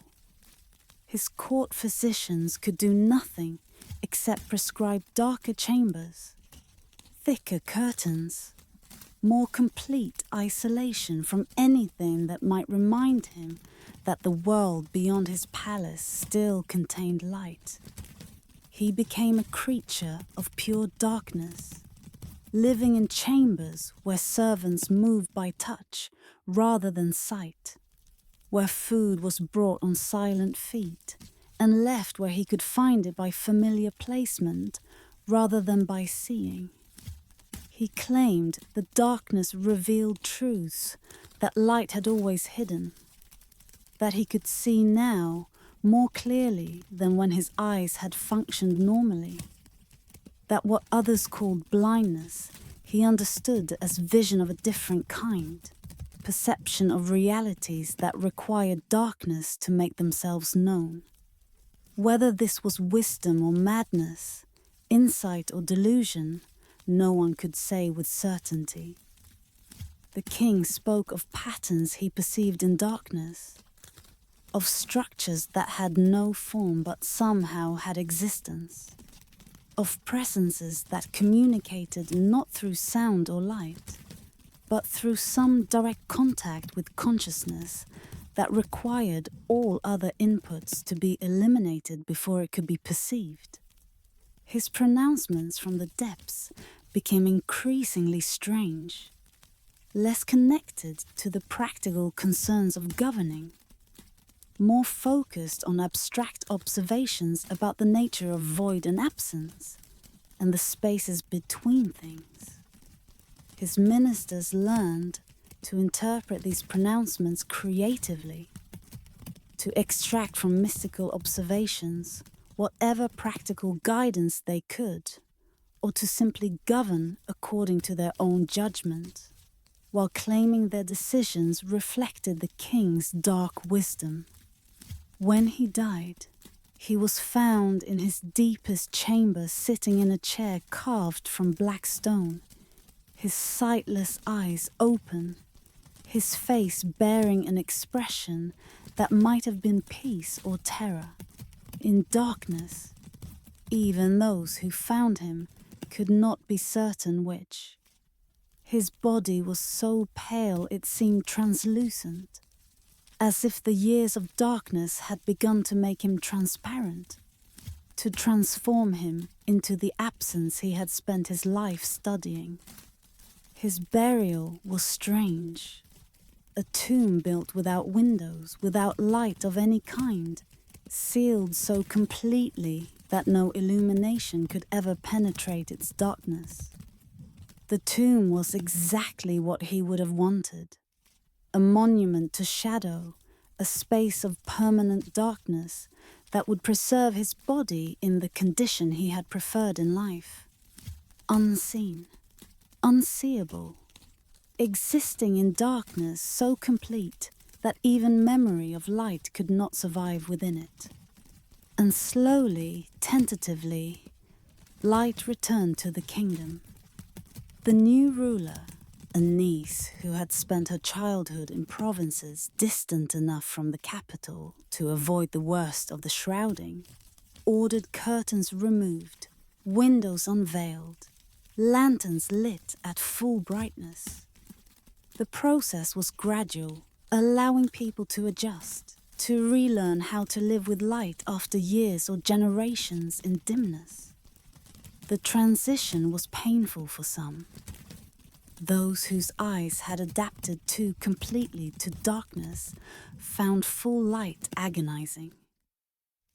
Had to relearn how to function in brightness or continue living in dimmed rooms they created for themselves, choosing voluntarily what had once been imposed. But most welcomed the return, remembered or learned for the first time what colors looked like in proper light, what the world revealed when shadow was natural rather than mandatory, when darkness was night's gift rather than the king's obsession inflicted on waking hours. The secret keepers emerged, bringing with them the flowers they had preserved, the knowledge they had protected, the memory of light that had allowed the kingdom to remember what had been lost and to recognize when it returned what they had been missing. Their gardens bloomed in full sun for the first time in decades, their colors so vivid they seemed almost violent. After years of muted tones, their beauty a testimony to persistence, to the refusal to let darkness claim everything, to the stubborn insistence that light had value even when a king declared that shadow was superior. The palace itself remained, its labyrinthine chambers a monument to one man's obsession, an architectural manifestation of the path that leads from fear to fascination, to fixation, to the kind of madness that believes its own distortions are insights, its own limitations are enhancements, its own darkness is light of a different kind. The deepest chambers were sealed, too dangerous to navigate, too strange to repurpose, left as tombs for an obsession that had consumed a king and nearly consumed a kingdom.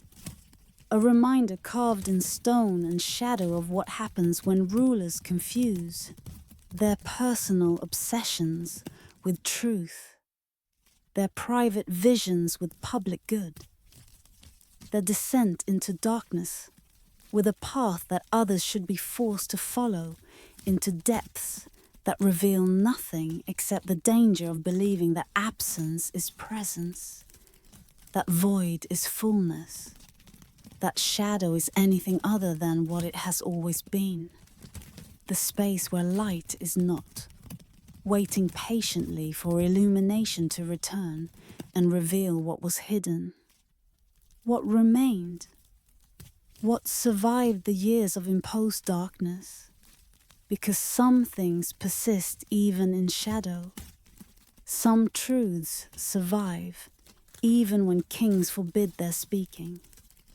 Some light continues to exist even when obscured, waiting for the moment when curtains are pulled back and windows opened, and the kingdom remembers how to live in brightness rather than shade.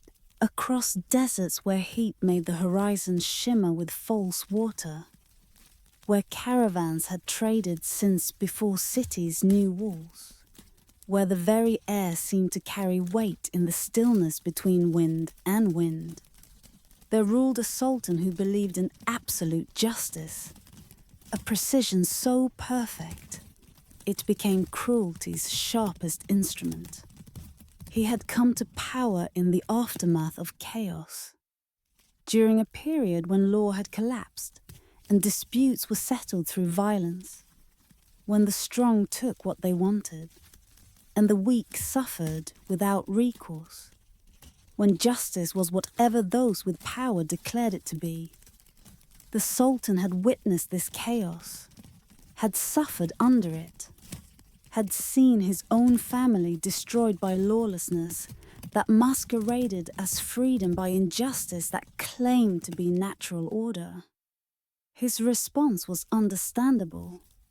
to create a system so perfectly balanced that injustice would become impossible, to establish justice so absolute that no one could twist it to their advantage, to build a legal framework so precisely calibrated that fairness would be guaranteed through mathematics, rather than left to the unreliable judgments of fallible humans.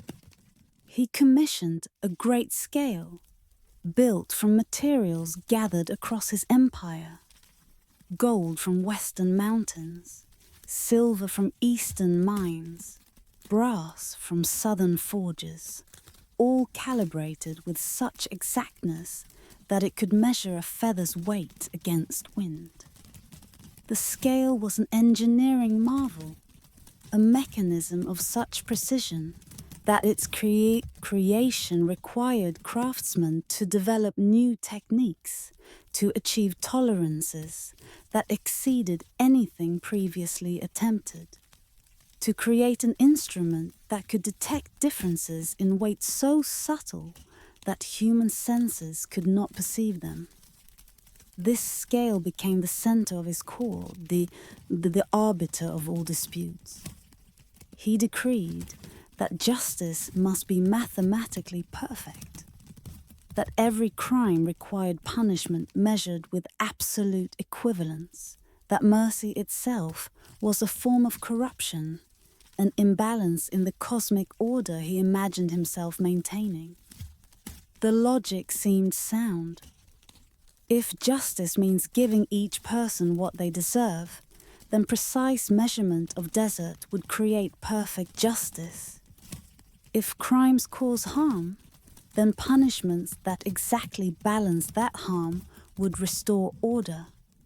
If the law was applied equally to all, measured with identical precision, regardless of rank or wealth or relationship, then the system would be fair in ways that human judgment, always influenced by bias and emotion, could never achieve.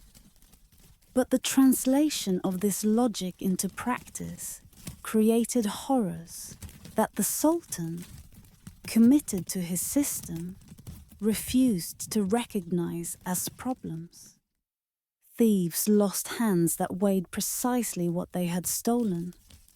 The equation seemed balanced: property taken, property returned, with the thief's hand substituted for whatever object had been stolen.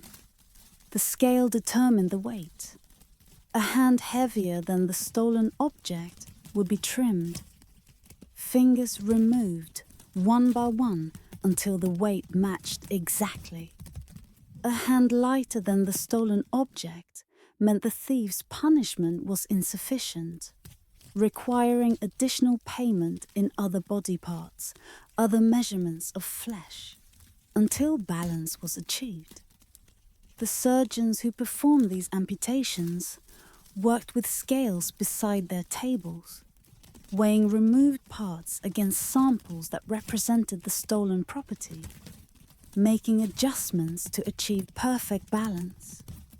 They became experts in anatomy, knowing which joints to cut to achieve which weights, which bones contained more mass than others, which parts could be removed while leaving the victim alive, because death would unbalance the equation, would prevent the thief from making full restitution, would cheat justice of its mathematical precision.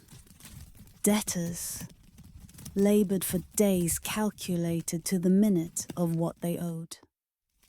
Complex formulas determined the value of a day's labor. Adjusted for the type of work, the skill required, the productivity of the individual debtor. The calculations grew baroque in their complexity. A strong young man's day of labor might pay more debt than an old woman's. But if the old woman possessed the skills the young man lacked, her work might be valued higher, despite her lower physical capacity. The debtors worked under supervision of timekeepers, who measured their labor in increments so small that breaks for rest or food had to be calculated and added to the total time owed. A meal break of 20 minutes might extend the servitude by 20 minutes. A moment of fatigue that reduced productivity might require additional time to compensate for the decreased value of labor delivered during that moment.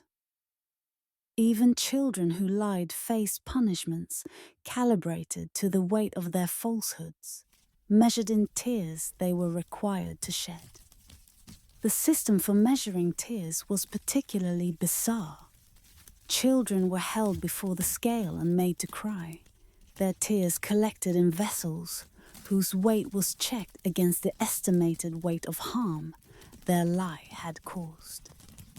How does one measure the weight of a lie? The Sultan's philosophers developed elaborate formulas, considering the importance of the truth obscured, the damage caused by the deception, the relationship between liar and deceived, all translated into weights that could be placed on the scale's pan and balanced against tears.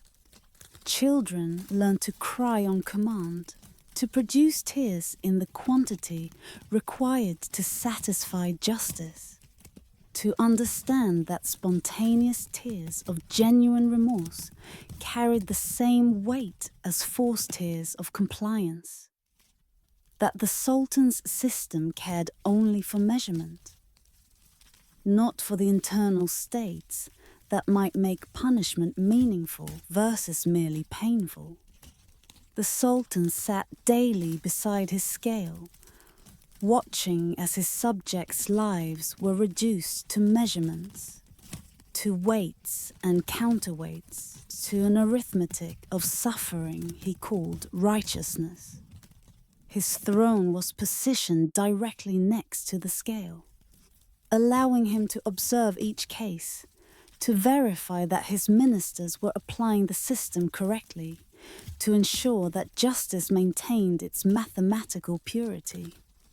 He watched with satisfaction as the scale balanced, as debts were paid in precisely measured increments, as crimes were answered with punishments of exact equivalence.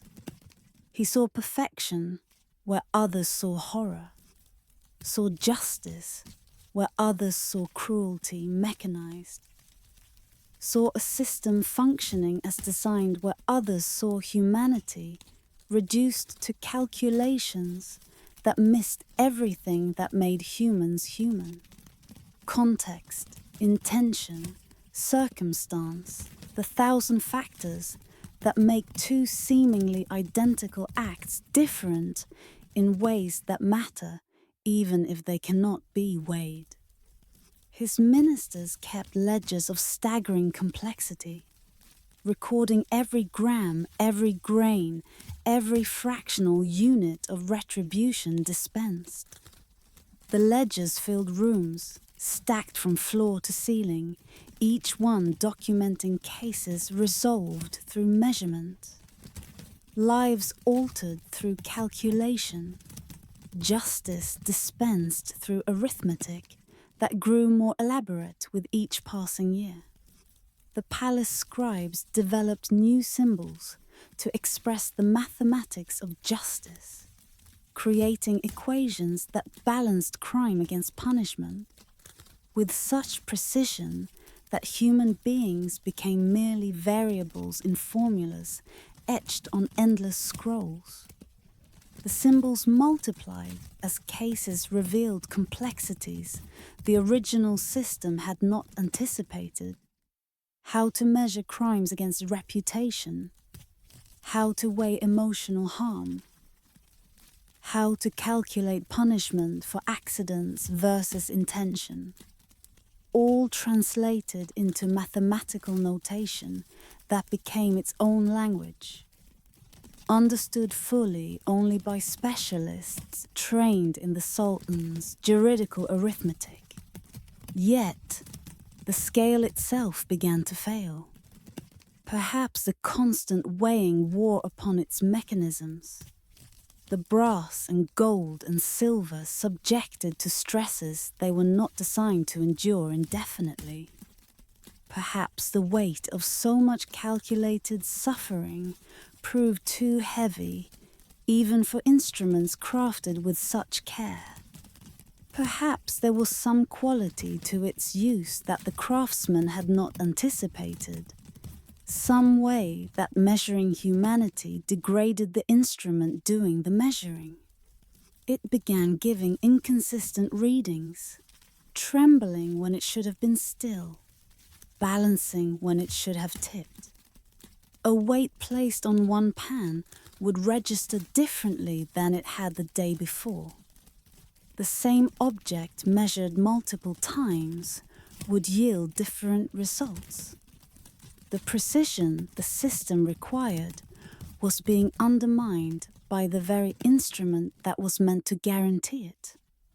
The Sultan, confronted with his instrument's imperfection, could not accept that his system might be flawed. The scale was not wrong. It could not be wrong because if it was wrong, then every judgment rendered using it was questionable. Every punishment potentially unjust. The entire edifice of perfect justice revealed as built on a foundation that was less reliable than the human judgment it was meant to replace. So he ordered new scales built, larger, more precise, constructed with even greater care and even more expensive materials. Each new scale was an improvement over the last in theory, incorporating refinements meant to eliminate the errors that had plagued previous versions, adding mechanisms to compensate for temperature and humidity and all the environmental factors that might affect weight, creating instruments so complex they required teams of specialists just to operate and maintain. And the cycle continued. Justice pursued with such relentless accuracy that it ceased being justice at all, becoming instead a grinding mechanism that reduced human complexity to numbers, compassion to calculation, wisdom to weight measured on instruments that grew less reliable the more desperately the Sultan needed them to be perfect. The people learned to fear the scale more than crime itself. Better to suffer theft than to report it and watch the thief lose hands measured against property.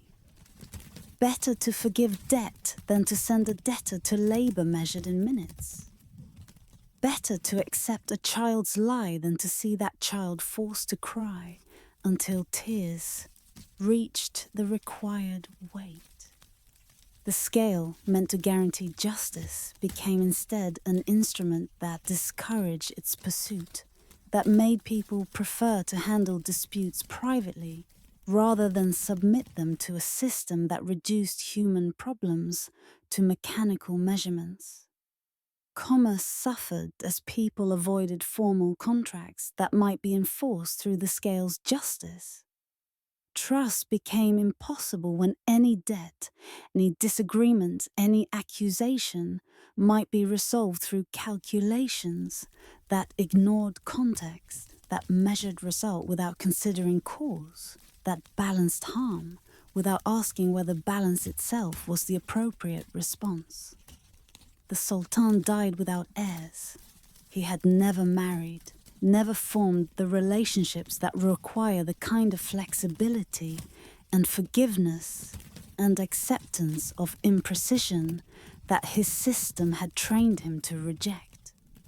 He died alone and attended only by servants who were there because they were paid, who performed their duties because their labor time was measured and compensated, who felt nothing for the man beside the scale because feeling unmeasurable and unbalanced had no place in the world he had created.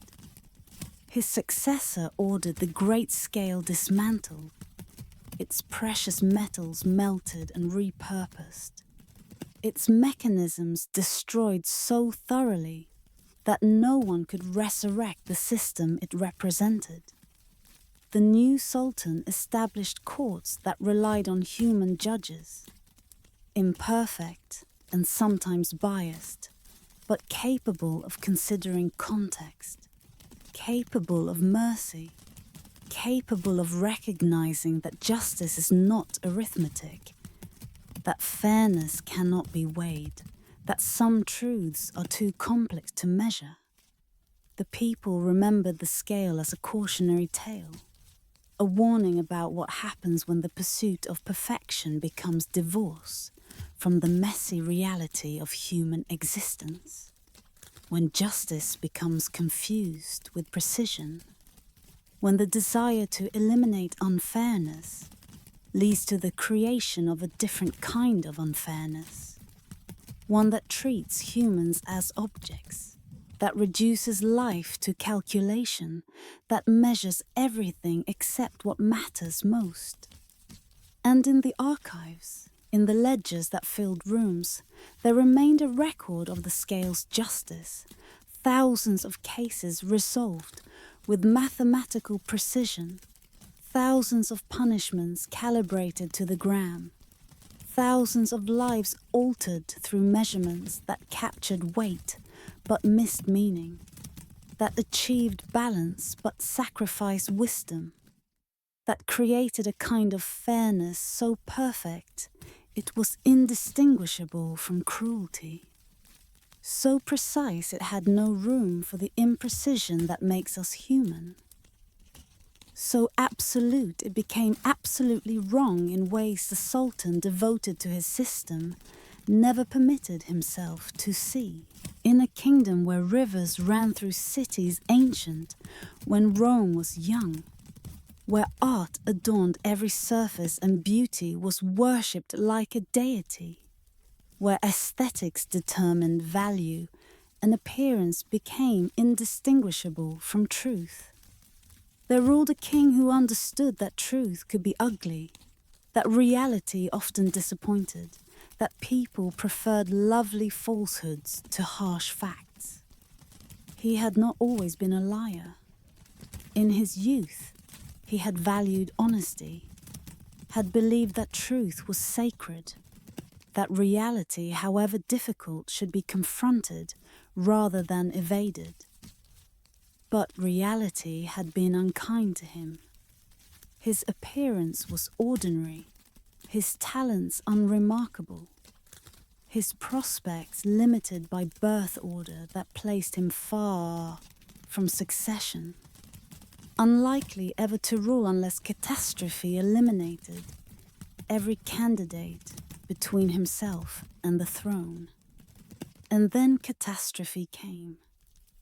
Plague swept through the royal family with the cruel randomness that disease sometimes displays, taking strong and weak alike, killing with no regard for virtue or vice, eliminating in months what would have taken generations of normal succession to achieve. When the dying ended, he found himself king not because he was suited for it, but because he was alive. Because everyone better positioned had succumbed to fevers that physicians could not cure. He ascended to a throne he had never expected to occupy, ruling a kingdom that was mourning, traumatized, looking for reassurance that the worst was over, that stability would return, that life could resume its normal patterns. And he discovered that people did not want truth about the challenges they faced, did not want honest assessment of the plague's damage, did not want realistic timelines for recovery. They wanted comfort. They wanted reassurance. They wanted beautiful lies more than ugly truths. So he gave them what they wanted. He built his reign on this understanding, transforming governance into performance, truth into whatever sounded most pleasing when spoken aloud. The transformation was gradual, each lie seemingly justifiable on its own, each falsehood presented as the kind of diplomatic smoothing that rulers have always practiced. But the lies accumulated, grew larger, became more central to his rule until truth became the exception rather than the rule. Until honesty became something that happened accidentally rather than deliberately. His court painters created scenes of abundant harvests painted on canvas while real fields lay barren. The paintings were magnificent. Golden grain stretching to horizons, farmers smiling with the satisfaction of productivity, granaries overflowing with abundance that existed nowhere except on surfaces covered with pigment and lies. The paintings hung in palaces and public buildings, creating an official reality that contradicted what people could see by walking through actual fields, by visiting actual granaries, by confronting the actual scarcity that made daily survival increasingly difficult. But the paintings were beautiful, and beauty had power that truth lacked. When people saw the paintings, they felt momentarily better, could imagine that somewhere, if not in their province, then in another, the harvests were indeed as abundant as depicted, that the kingdom as a whole was prosperous, yes, even if their particular corner of it struggled. His musicians composed songs of military victories that had never occurred, of enemies who had never surrendered, of glory that existed only in melody and verse. The songs were stirring, designed to inspire pride, to create emotional resonance that historical accuracy could not match. They told of battles won through courage and cunning, of foreign kings bowing before the superior might and wisdom of their own ruler, of an empire expanding in ways that existed in music but not in maps. The musicians performed in public squares and palace halls, their melodies carrying across cities where people hummed them while working, teaching them to children who grew up believing the lies embedded in verses so beautiful they seemed like they must be true, because surely something that sounded so right could not be entirely fabricated. His architects designed magnificent buildings as facades only, gorgeous fronts with nothing behind them but scaffolding and empty air. The facades were architectural marvels, demonstrating design principles and aesthetic innovations that would have been impossible in functional buildings that had to support weight, enclose space, serve actual purposes. Freed from the constraints of functionality, the facades could achieve perfection of appearance, could be exactly as beautiful as imagination could conceive, uncompromised by practical concerns. The kingdom became a theatre, all surface and spectacle, where every pronouncement was crafted for its aesthetic rather than its accuracy. Government became performance art, with policies announced not because they would be implemented, but because they sounded good in proclamation, because they created the appearance of action, because appearance had become more important than substance, in a realm where beauty was the highest value, and truth was merely one aesthetic option among many, and not necessarily the most pleasing one. The people learned to navigate this landscape of beautiful lies. They learned to distinguish between what was announced and what was actual. between what was proclaimed and what was implemented, between the facade and what lay behind it. They applauded proclamations they knew were false, knowing that to question was to risk the king's displeasure, knowing that the king valued the performance of agreement more than the substance of truth. They cheered announcements of prosperity while their children went hungry, the cheering becoming its own kind of performance, a collective agreement to participate in the fiction because participation was required, because refusing to applaud was dangerous, because it was easier to clap for lies than to speak uncomfortable truths that no one wanted to hear, and that the king would punish for speaking. They celebrated victories in wars they knew were being lost, waving banners for armies that were in retreat, singing songs of conquest about territories that were being surrendered, maintaining the fiction because the fiction was what the king demanded and what their fellow citizens seemed willing to accept, or at least to pretend to accept, creating a hall of mirrors where no one was sure who was fooled and who was pretending, where even skeptics performed belief because the cost of honesty was too high. To question was to shatter the illusion, and the king punished those who brought ugliness of truth into his beautiful constructed world. The punishments were never for lying. Lying was encouraged, was the foundation of the realm, was the mode of communication the king preferred. The punishments were for telling truth, for breaking the aesthetic spell, for introducing facts that contradicted the carefully constructed narrative of prosperity and victory and glory. Philosophers were exiled for seeking accuracy, sent to distant provinces or foreign lands where their questions would not disturb the capital's carefully maintained illusions.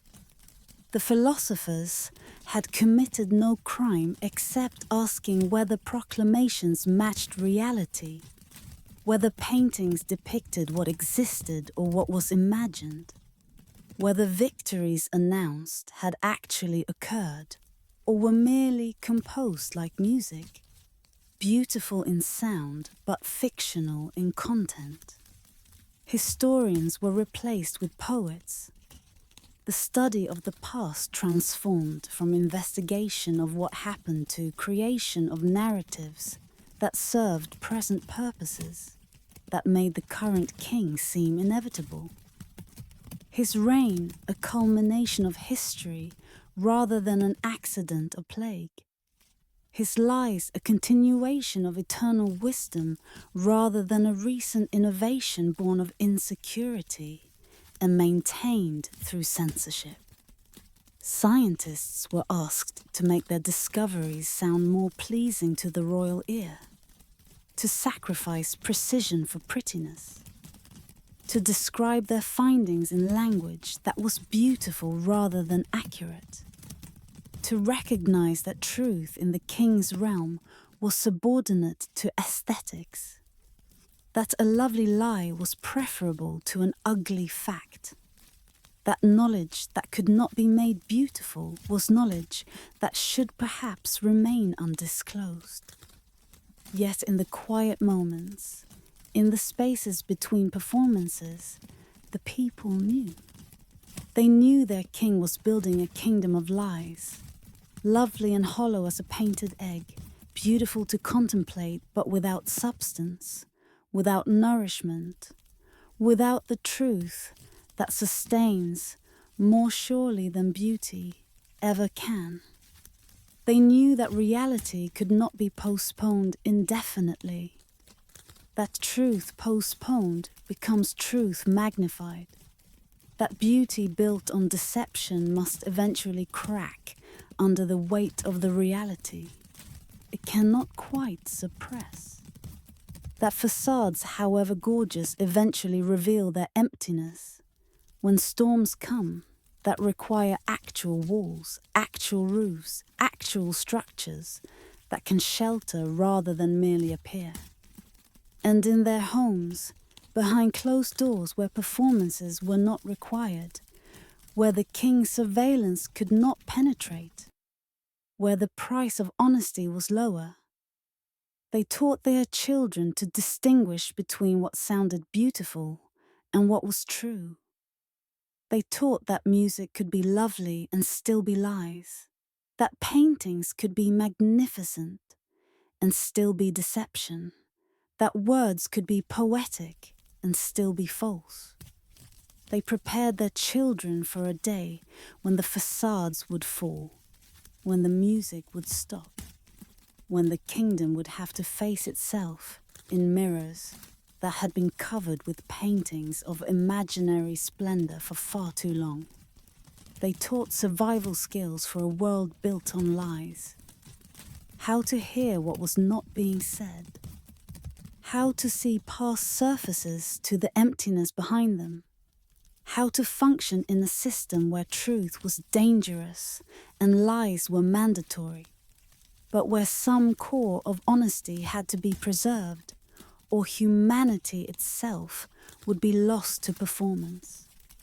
The king died as he had lived, making his death beautiful even as the reality behind it was ordinary. He died of illness, of age, of the same forces that claim every human body eventually. But the official account described a departure more aesthetic, a passing more poetic, a death transformed into art because art was what his kingdom understood, what it valued, what it had been taught to prefer over reality. His funeral was spectacular, a performance that exceeded even his life's performances. A final lie so beautiful that people wept even knowing it was fiction, even recognizing that the sorrow they performed was itself part of the show, that grief had become another aesthetic experience divorced from the genuine emotion it was meant to represent. His successor inherited a kingdom built on beauty and lies, a realm where truth had become so rare it was almost exotic, where honesty was revolutionary and conformity meant participating in collective fiction. The new ruler faced a choice: continue the performance or begin the painful work of truth-telling, of acknowledging that the harvests were not abundant, the victories not won, the buildings facades instead of structures. The choice was difficult because truth was ugly, was disappointing, was everything the kingdom had learned to avoid. But facades can shelter no one. Paintings cannot feed the hungry. Songs of imaginary victories cannot defend actual borders. And beauty divorced from truth is ultimately empty, ultimately hollow, ultimately unable to sustain the weight of reality when reality can no longer be denied. And so slowly, reluctantly, truth began to return to a kingdom that had forgotten what it looked like, that had to relearn how to value accuracy over aesthetics, substance over surface, reality over the beautiful lies that had sustained them for a generation but could sustain them no longer. Because beauty, however compelling, cannot substitute for truth indefinitely. Because lies, however lovely, eventually collapse under their own emptiness. Because humans need foundation beneath the facades, need nourishment behind the paintings, need reality, however harsh, to build upon, or else we build nothing, create nothing, sustain nothing except the illusion of creation that exists only until we stop performing, stop applauding, stop agreeing to pretend, and finally, painfully, necessarily open our eyes to see what was always there beneath the beautiful surface, the truth we had been trained not to see, but had never quite succeeded in making disappear. On plains where grass grew tall enough to hide horses, where the wind carried the memory of ancient peoples, where burial mounds rose like sleeping giants across landscapes that had witnessed empires rise and fall since before memory began its keeping. There ruled an emperor who feared history more than any living enemy. He had studied the past, had learned from tutors who taught him about previous dynasties, about emperors who had ruled before him, about the cycles of rise and decline that seem to govern empires, the way seasons govern harvests. And in that study, he had found not wisdom but terror, the recognition that every dynasty eventually falls, that every emperor's name eventually fades, that time is the enemy that no army can defeat, no strategy can outwit, no power can ultimately resist.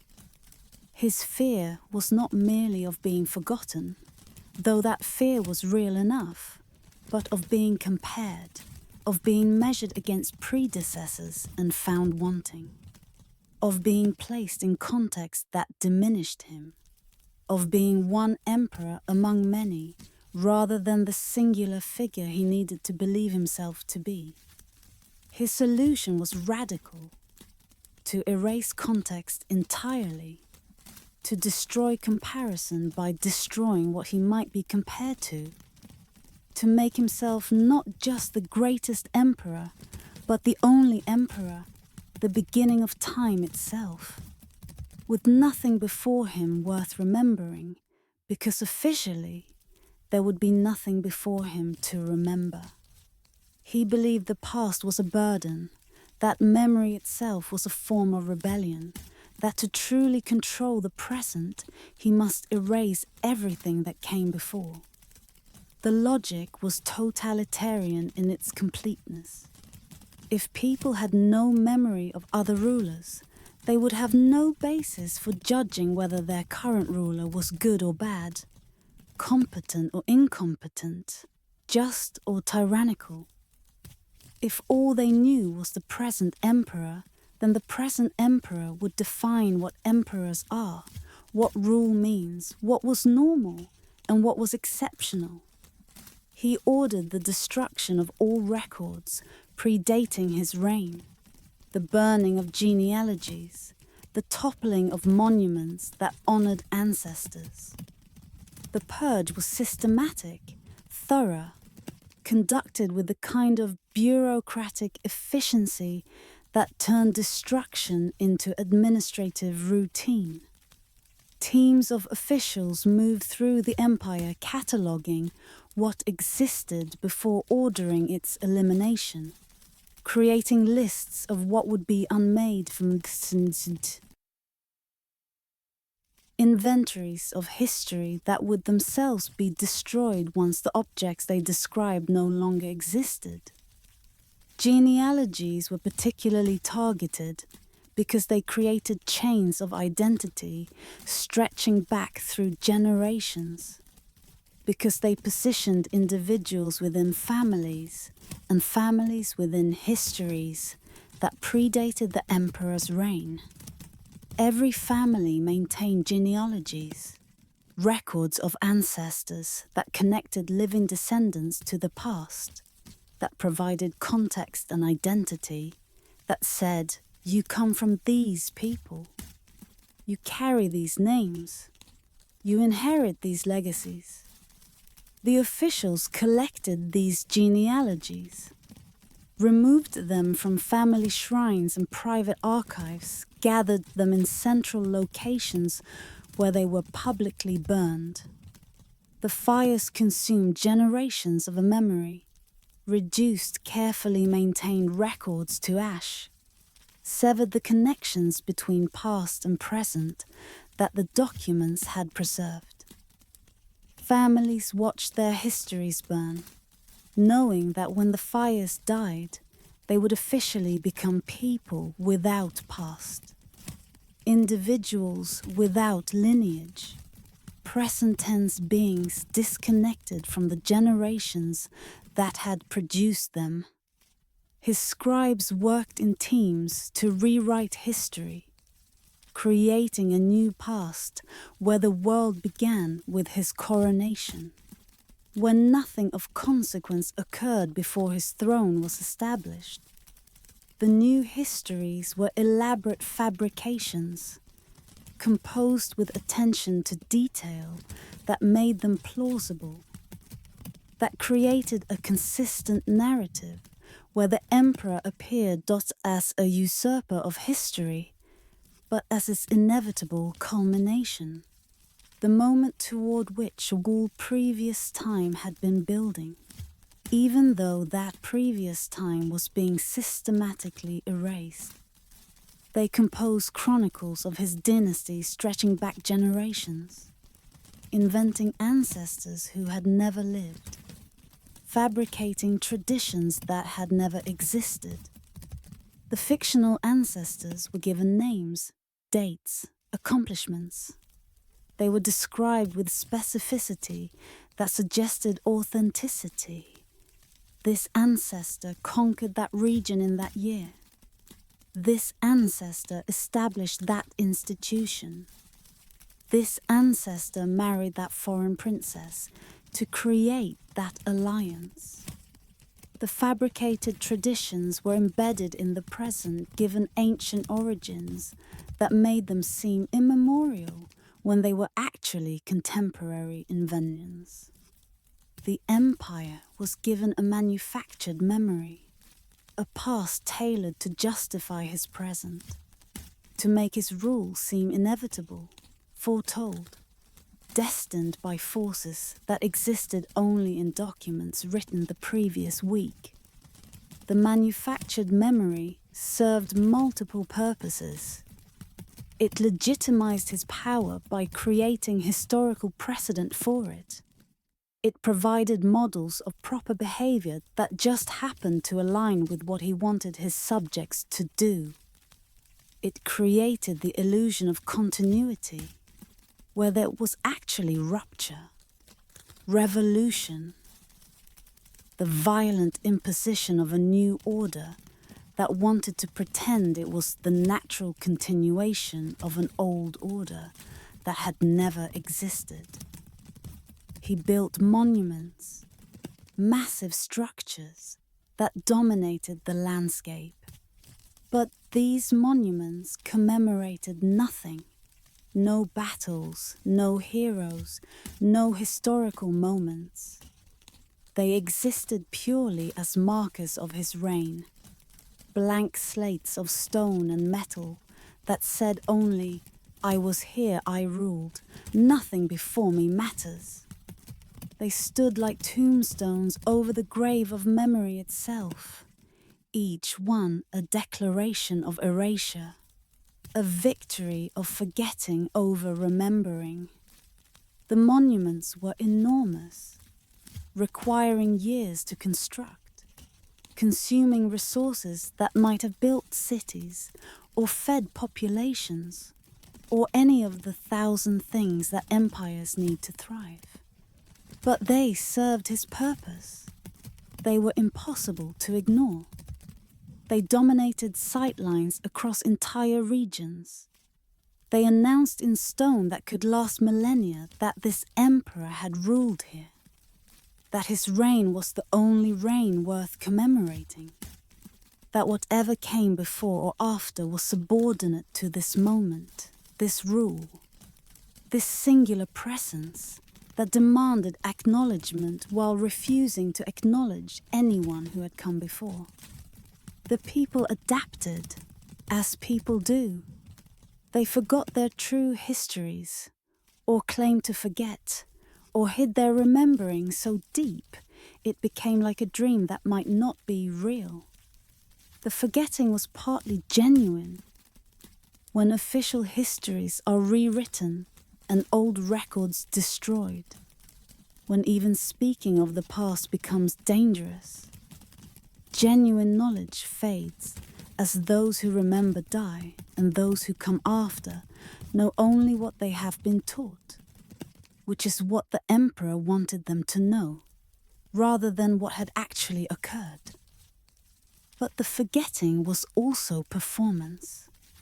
People learned to claim ignorance of what they privately remembered, to speak only the official history while holding secretly to knowledge passed down through family lines, to participate publicly in the emperor's project of forgetting, while maintaining privately the memories he wanted erased. Grandmothers whispered fragments of true stories to grandchildren, passing down pieces of a puzzle no one dared assemble fully. The whispers happened in moments of privacy, in the kind of intimate time that surveillance could not penetrate, in the spaces where memory persisted, because humans cannot quite stop remembering even when remembering is forbidden, even when the punishment for speaking memory aloud is severe.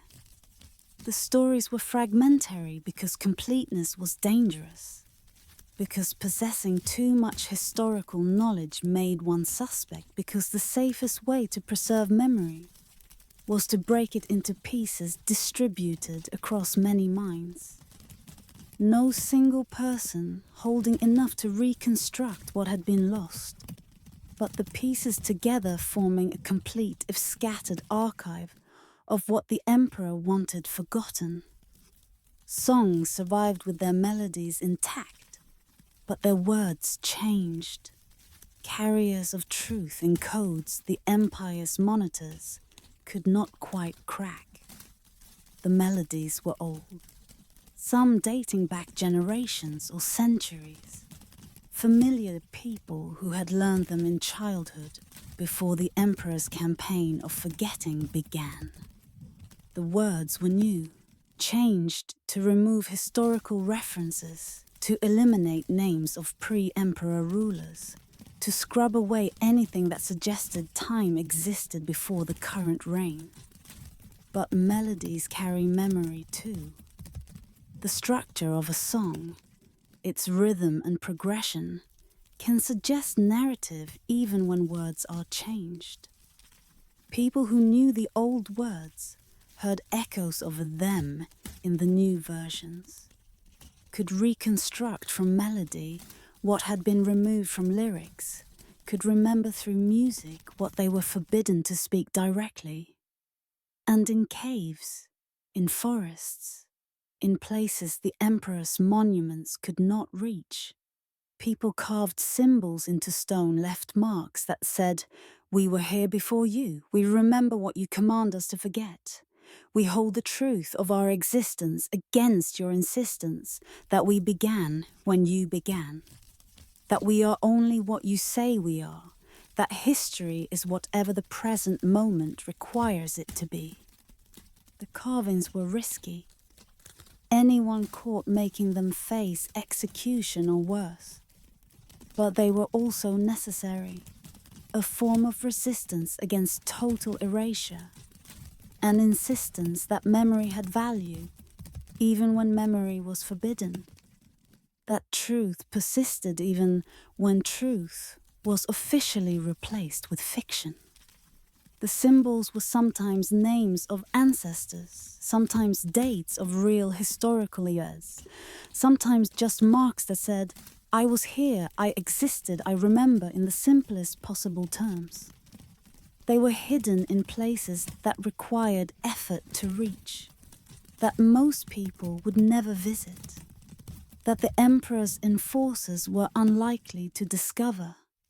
They were messages to the future, to a time when perhaps the emperor's campaign of forgetting might have ended, when memory might again be permitted, when the truth carved into stone might emerge from hiding to contradict the official history that had replaced it. The emperor lived long. his reign extending through decades that he believed would be remembered as the entire scope of meaningful history, the alpha and omega of time that mattered.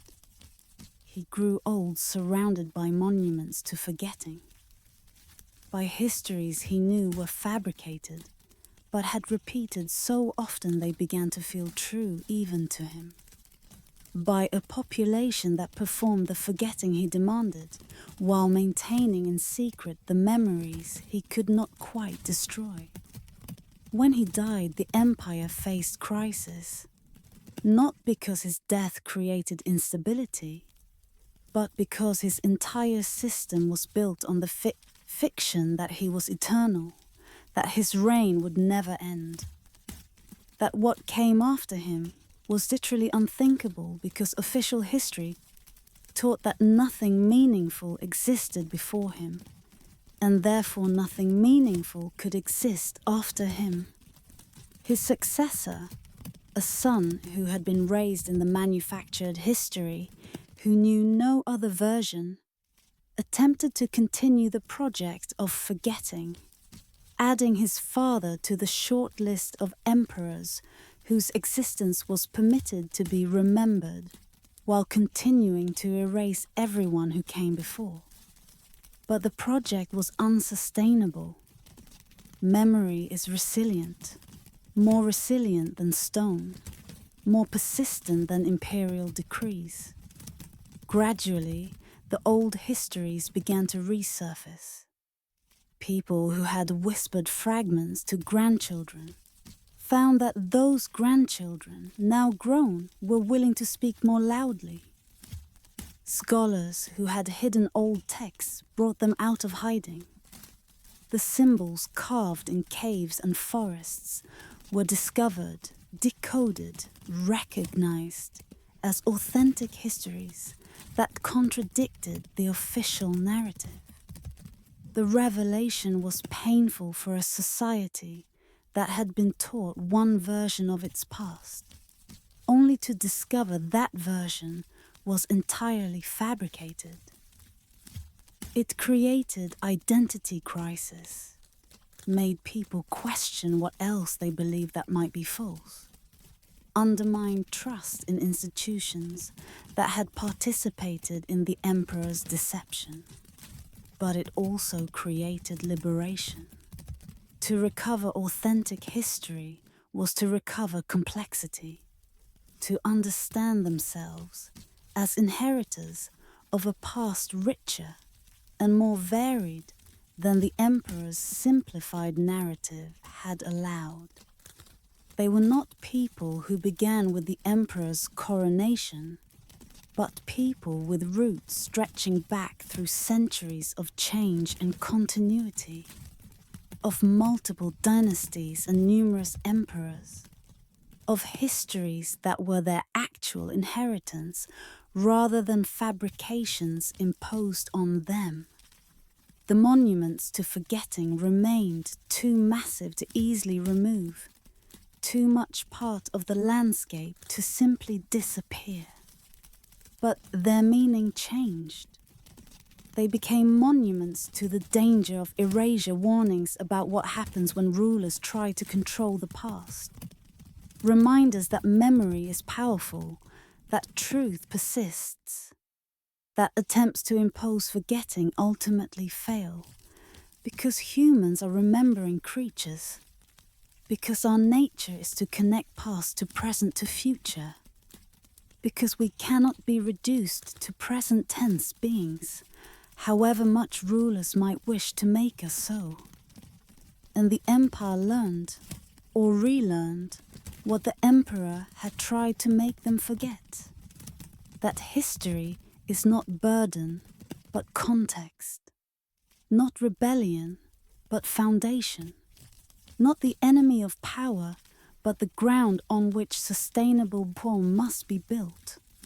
That rulers who try to erase the past create only temporary illusions that collapse when those rulers die, leaving behind not the eternal reign they imagined, but ruins that serve as monuments to the futility of fighting against the human need to remember, to know where we came from, to understand ourselves as part of continuities that extend far beyond any single life or reign or monument, however massive, however loudly it proclaims that nothing before it matters, however insistently it demands that we forget what we cannot, will not, must not forget if we are to remain fully human. In lands where spices grew and monsoons marked the calendar, where temples rose in stone gardens that seemed to hold conversations with the sky,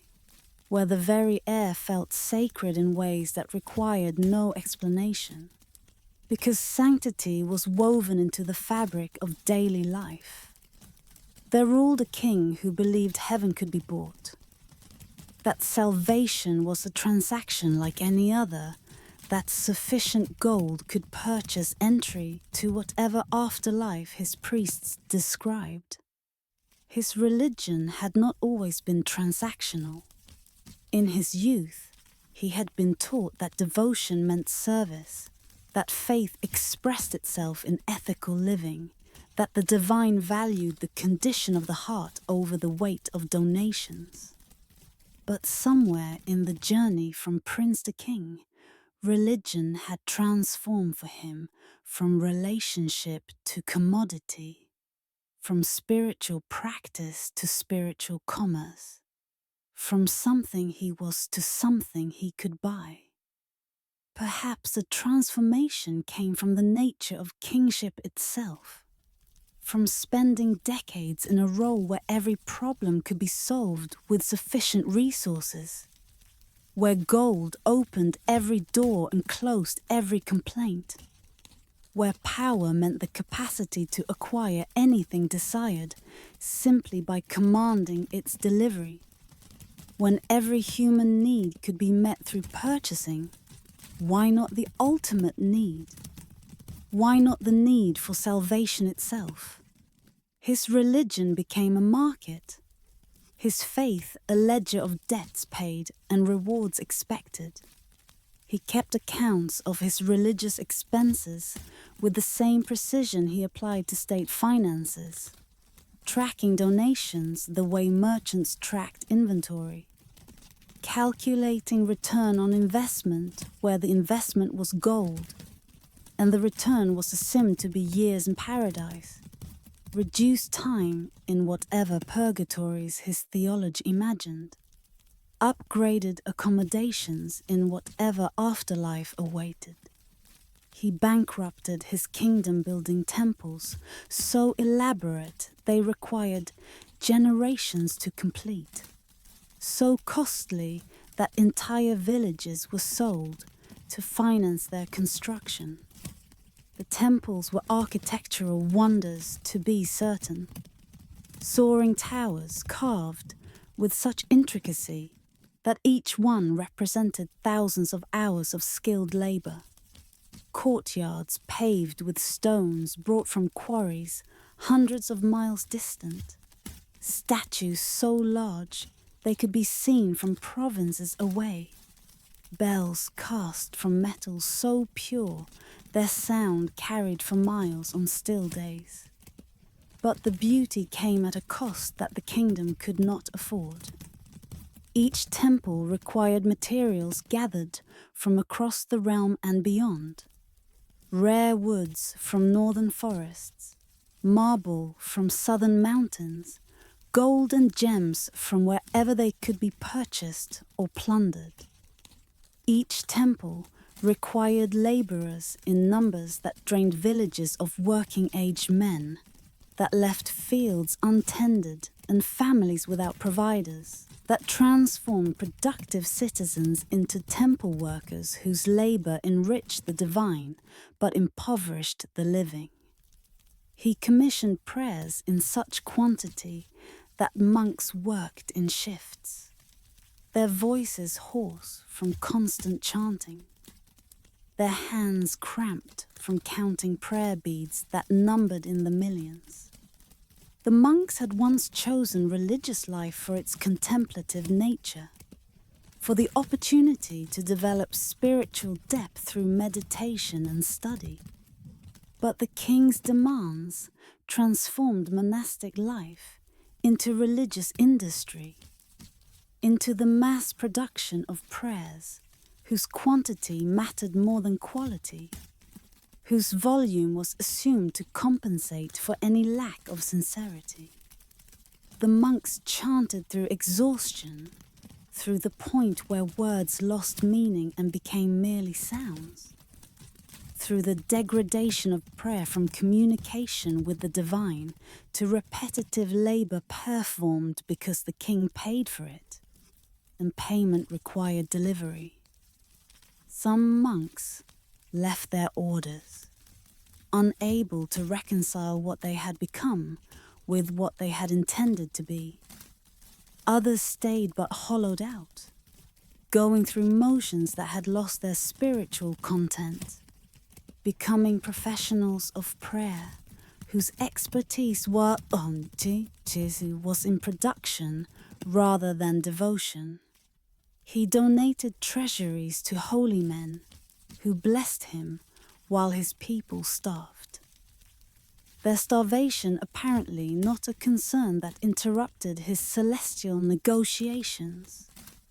The holy men accumulated wealth that made them indistinguishable from secular nobles, that allowed them lifestyles far removed from the poverty and simplicity their scriptures recommended, that made them dependent on the king's generosity and therefore complicit in the system that extracted wealth from the suffering to donate to the comfortable. They blessed him in ceremonies elaborate and frequent, each blessing purchased through donations specified in contracts that detailed precisely what devotional service would be rendered in exchange for what material support. The relationship between king and clergy became purely transactional, stripped of the spiritual content that might have made blessing meaningful, reduced to exchange where gold bought religious performance, and religious performance justified the extraction of more gold. The temples rose, magnificent and terrible, their beauty built on suffering so profound it seemed to seep into the very stones. Workers died in their construction, from falls, from the strain of moving materials that exceeded human capacity safely to move, from diseases that spread in the crowded conditions where temple workers lived, from the simple exhaustion of labor that extracted more than human bodies could endure while maintaining health. Their deaths were recorded, if at all, as statistics in construction accounts, numbers representing labor units lost rather than lives ended. Sometimes their bodies were incorporated into the structures they had been building. When workers died during construction, it was often more efficient to entomb them in the walls or foundations than to stop work for proper burial. So the temples became monuments not just to the king's devotion, but to the unnamed dead, whose labor and lives had transformed his gold into stone. Gold leaf covered walls while children's bellies remained empty. The contrast was stark enough to be obscene. Walls so bright with applied gold that they seemed to burn in sunlight, radiating wealth that had been taken from those who needed it for survival and applied to surfaces whose only function was to announce the king's piety. Children walked past these golden walls on their way to nowhere, their stomachs cramping with hunger, their bodies undernourished to the point where disease found them easy targets, their short lives a rebuke to the king's priorities that he never permitted himself to recognize. Precious gems adorned shrines, while medicine went unpurchased. The sick left to seek healing from gods the king had tried to bribe. The logic was obscene, that the divine would be more impressed by emeralds embedded in statues than by children given medicine. That sacred power could be invoked through jewels pressed into temple walls more effectively than through acts of compassion. That heaven's favor could be purchased through materials extracted from earth while earth's inhabitants suffered neglect. The sick came to temples to pray for healing that never came, their prayers rising towards ceilings gilded with gold that could have purchased the medicines they needed, towards statues adorned with gems whose value represented more than enough to have funded hospitals that might have saved them. They prayed and died, their faith unshaken but their bodies failing, while the king counted his temple donations against his expected reward in afterlife, never quite making the connection between the suffering he caused and the salvation he sought. The irony was lost on him, that his attempts to purchase paradise were creating hell for those who lived under his rule, that his path to salvation was paved with the suffering of souls he never considered worth saving. He saw no contradiction between impoverishing his kingdom to enrich temples, between starving his people to feed his posthumous ambitions, between creating misery on earth to purchase comfort in heaven. His priests grew wealthy, their monasteries becoming palaces rivaling his own. They lived in luxury that made mockery of the ascetic ideals their religion theoretically endorsed, that transformed spiritual leadership into comfortable careers, that created a clergy more interested in maintaining their positions than in the spiritual well-being of those they ostensibly served.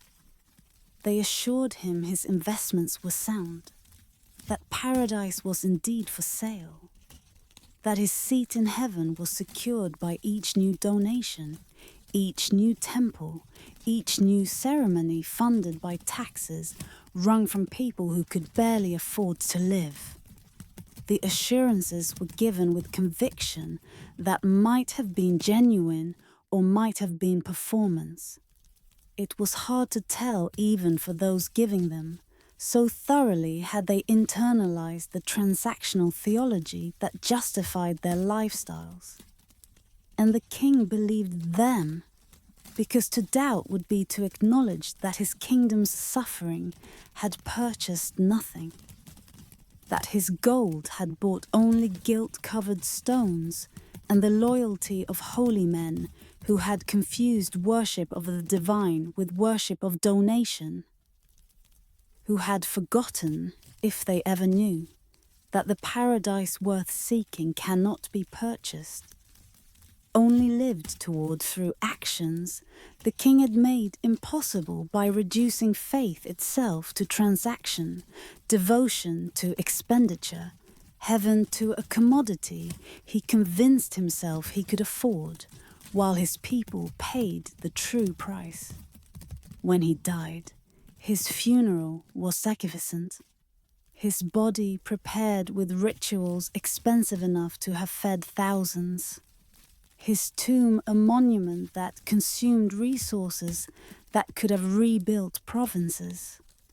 He was surrounded by treasure meant to accompany him to afterlife, by prayers purchased by the thousands, by assurances from priests who promised that heaven awaited, that his donations had secured him place in paradise, that the gold he had spent would purchase for him what it had denied to those he had ruled. And perhaps it did. Perhaps there exists a divine economy where gold counts more than compassion. where temple construction outweighs human suffering, where the prayers of well-paid priests carry more weight than the unvoiced suffering of the poor. Perhaps the king's transactional faith was validated by a transactional deity who valued his donations above his duties, his piety above his people. Or perhaps, and this seems more likely to those who remember his reign, heaven cannot be purchased. Paradise is not for sale. Salvation comes not through gold given to the comfortable, but through compassion extended to the suffering, through recognition that we are measured not by the temples we build, but by the people we help, not by the gold we donate, but by the mercy we show, not by the priests we enrich, but by the hungry we feed, the sick we heal, the suffering we alleviate. And if that is true, then the king who purchased paradise purchased nothing at all, spent his kingdom's wealth to buy what cannot be sold, impoverished the living to secure an afterlife that its actions had made impossible to enter, built temples that stood as monuments not to his devotion, but to his fundamental misunderstanding of what devotion means, what faith requires, what the divine, if the divine exists, actually values in those who claim to worship while oppressing, who build shrines while ignoring suffering, who purchase prayers while creating the conditions that make those prayers necessary, on an island where rain fell soft as whispers, where the sea seemed to breathe against the shore in rhythms older than human heartbeat, where the boundary between water and land shifted with each tide, as if the island itself was uncertain of its borders. There ruled a queen who could not bear the weight of the world beyond her palace walls. She had not always been withdrawn. In her youth, as princess and then as heir, she had walked through her kingdom, visited villages, attended to the needs of her people with attentiveness that suggested she understood that rule was service, that crown meant responsibility rather than privilege, that the distance between palace and village should be bridged by care rather than widened by indifference. But the weight had grown heavier with each year of rule.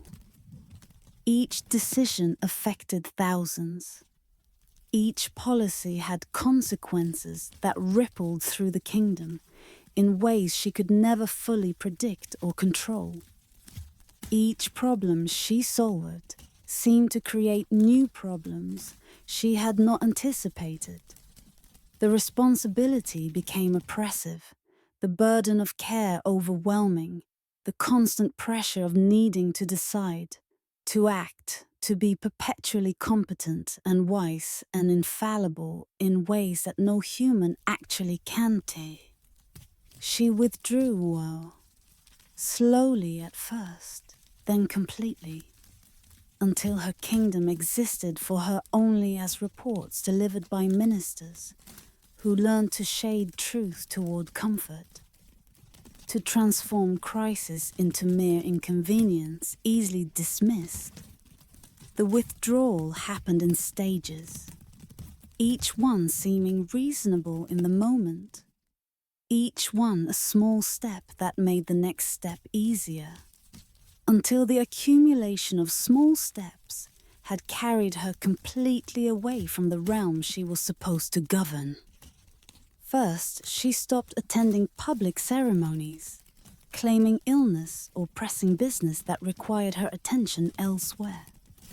The ceremonies had always felt performative, wearing ceremonial robes and speaking ceremonial words while accomplishing nothing concrete. Her absence was noted but not alarming. Rulers cannot attend every function, and delegation is normal, even necessary. Then she stopped receiving foreign ambassadors, trusting her ministers to conduct diplomatic business, without her direct involvement. Foreign relations had always been complex, requiring knowledge of histories and rivalries and protocols that exhausted her, requiring her to smile at people she did not like and make promises she was not certain she could keep. Her ministers were capable, or seemed capable, and she told herself that her involvement added little value, that affairs of state could proceed just as well without her. Her chambers became smaller, more enclosed. She moved from the throne room to a smaller receiving room, then to her private quarters, finally to a single chamber where she spent years seeing no one but a handful of servants who had mastered the art of silence. Each move was justified by the need for privacy, for space to think, for relief from the constant demands that came with accessibility. Each move made the next move seem reasonable, made isolation seem like sanctuary, made withdrawal seem like wisdom rather than abdication. The chamber she eventually inhabited was modest by royal standards, barely larger than a prosperous merchant's bedroom, furnished simply with a bed, a chair, a desk, where she sometimes read or wrote letters that were never sent. The window looked onto gardens she never entered, landscapes she observed but did not inhabit, a world that continued beyond the glass, but that she had ceased to be part of in any meaningful sense. Her kingdom rotted around her absence. Laws went unenacted because she did not sign them, because her approval was technically required, even though she was unavailable to give it, because her ministers lacked the authority to implement policies without royal consent that was no longer forthcoming. Disputes went unresolved because the ultimate court of appeal was the Queen. But the Queen had made herself inaccessible, creating a judicial system that could proceed to a point but could not finish cases that required royal judgment. Enemies gathered at borders that had no defender. Only the ghost of authority embodied in a queen who had ceased to govern, ceased to appear, ceased to exist for her people in any way but rumor and bitter memory. The enemies were cautious at first, testing the borders with small incursions to see if response would come. When no response came, when border violations went unanswered, when it became clear that the kingdom had no effective leadership, the incursions became bolder, more frequent, transforming from tests into invasions that took territory without facing meaningful resistance. The ministers ruled in her name, signing decrees she never read, making decisions she never questioned, slowly realizing that her withdrawal had given them power she had abdicated without meaning to. Some of the ministers tried to govern responsibly, to make decisions they believed she would have made, to use their unexpected authority in service of the kingdom they were supposed to serve. Others saw opportunity in the vacuum, used the Queen's absence to advance their own interests, to settle old scores, to profit from decisions they made while claiming royal authority they did not actually possess. The kingdom became a ship with no captain, drifting on currents of accumulated decisions made by people who served their own interests while claiming to serve a queen who had become more myth than monarch, more absence than authority. The drift was slow, barely perceptible year to year, But over the years of her withdrawal, the cumulative effect was profound. A kingdom that had been prosperous became struggling. A realm that had been respected became vulnerable. A people who had been cared for became neglected. In her chamber, she sat by windows that looked onto gardens she never entered, watching seasons change on trees she would never touch. The gardens were maintained by servants who worked without her seeing them, who kept the landscape beautiful for a queen who observed it only through glass, who created living art that no one experienced directly except those whose job was to create it. She watched autumn leaves fall, winter snow accumulate, spring blossoms emerge, summer growth surge, year after year of natural cycles that continued regardless of human involvement, that demonstrated that the world proceeded whether she participated or not. Perhaps the observation was comforting. If the seasons continued without her intervention, perhaps the kingdom could as well. Perhaps her absence mattered less than her presence had seemed to demand. Perhaps withdrawal was wisdom, recognition that the world did not need her as much as the burden of rule had suggested it did. She read, filling hours with books that took her into other worlds, other times, other lives that required nothing of her except attention. The reading was voracious, consuming, an escape into narratives that had beginnings and endings and arcs that made sense in ways that governing never had, that presented problems with solutions, rather than the endless series of partial answers and new problems that real rule had offered. She painted, creating landscapes from imagination or from the view beyond her window, transforming observation into art that existed in 2 dimensions rather than the full complexity of 3-dimensional reality.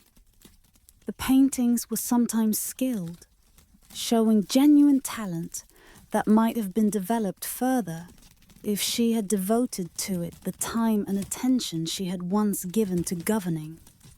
But mostly they were just adequate, the work of someone filling time rather than pursuing mastery, creating because it was something to do in the empty hours of self-imposed isolation.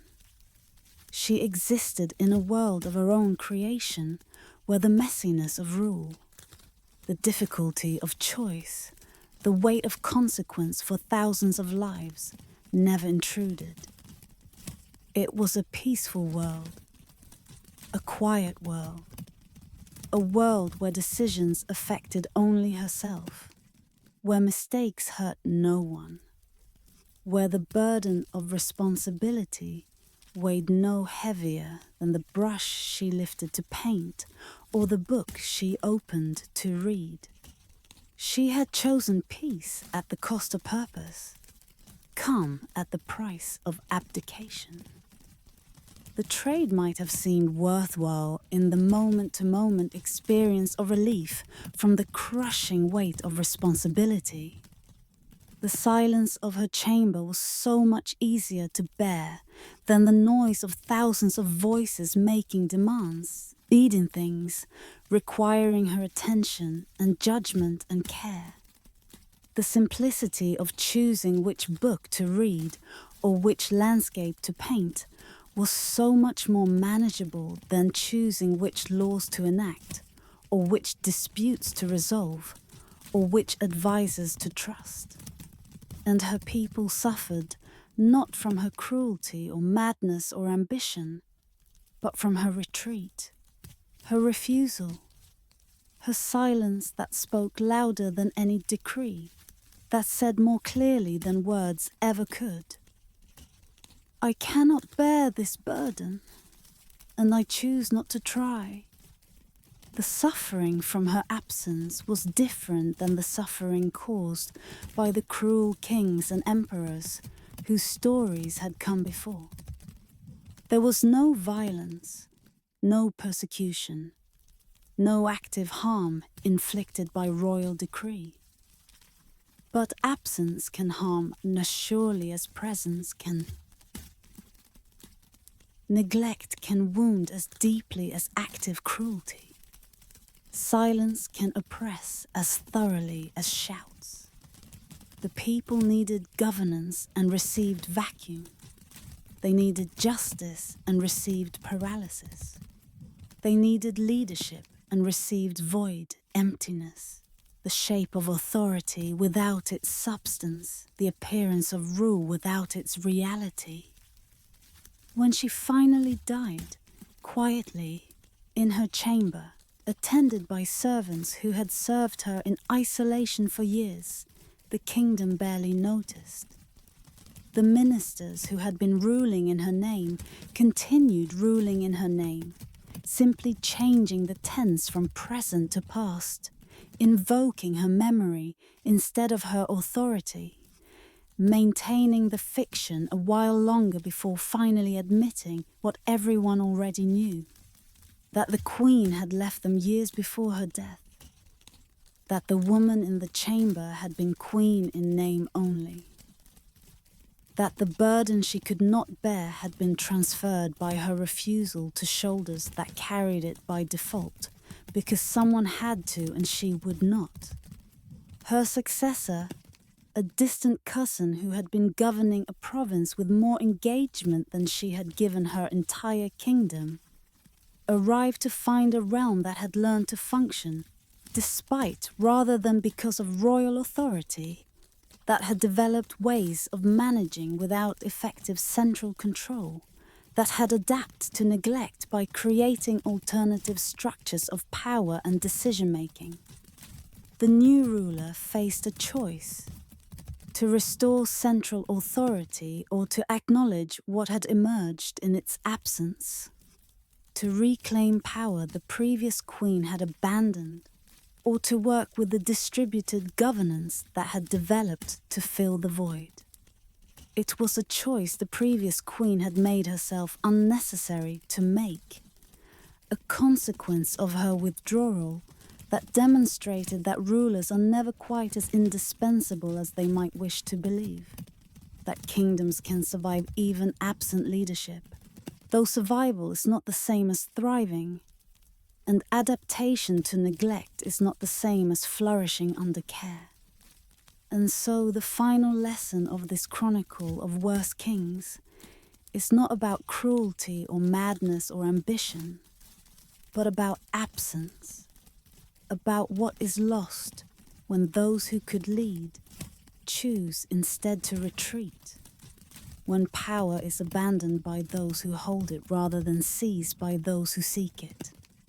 When the burden of rule is set down, not to be picked up by worthier hands, but to be left lying where it falls, creating a vacuum that is filled by whoever or whatever happens to be near, when the absence becomes too obvious to ignore any longer. The queen who turned inward, turned away from everything a ruler should be, created through her retreat did as much suffering as the cruel kings created through their actions, taught by her silence that sometimes the worst thing a ruler can do is nothing, that absence can be as damaging as tyranny, that peace purchased through withdrawal from responsibility is not peace at all, but merely personal comfort, bought at the price of collective suffering, a trade that no ruler with any understanding of what rule means would ever choose to make, but which she made because she could not bear the burden, because the weight was too heavy, because she chose her own peace over her people's needs, chose her own quiet over their welfare, chose herself over the realm she was meant to serve, and in that choice became, through inaction rather than action, through silence rather than decree, through absence rather than presence, as destructive as any tyrant who actively oppressed, as damaging as any madman who actively destroyed, as cruel in her neglect as others were in their violence, teaching the final lesson that power abandoned is power misused, that duty refused is duty violated, that a throne left empty is as dangerous to a kingdom as a throne occupied by someone who should never have been permitted to sit upon it. The end.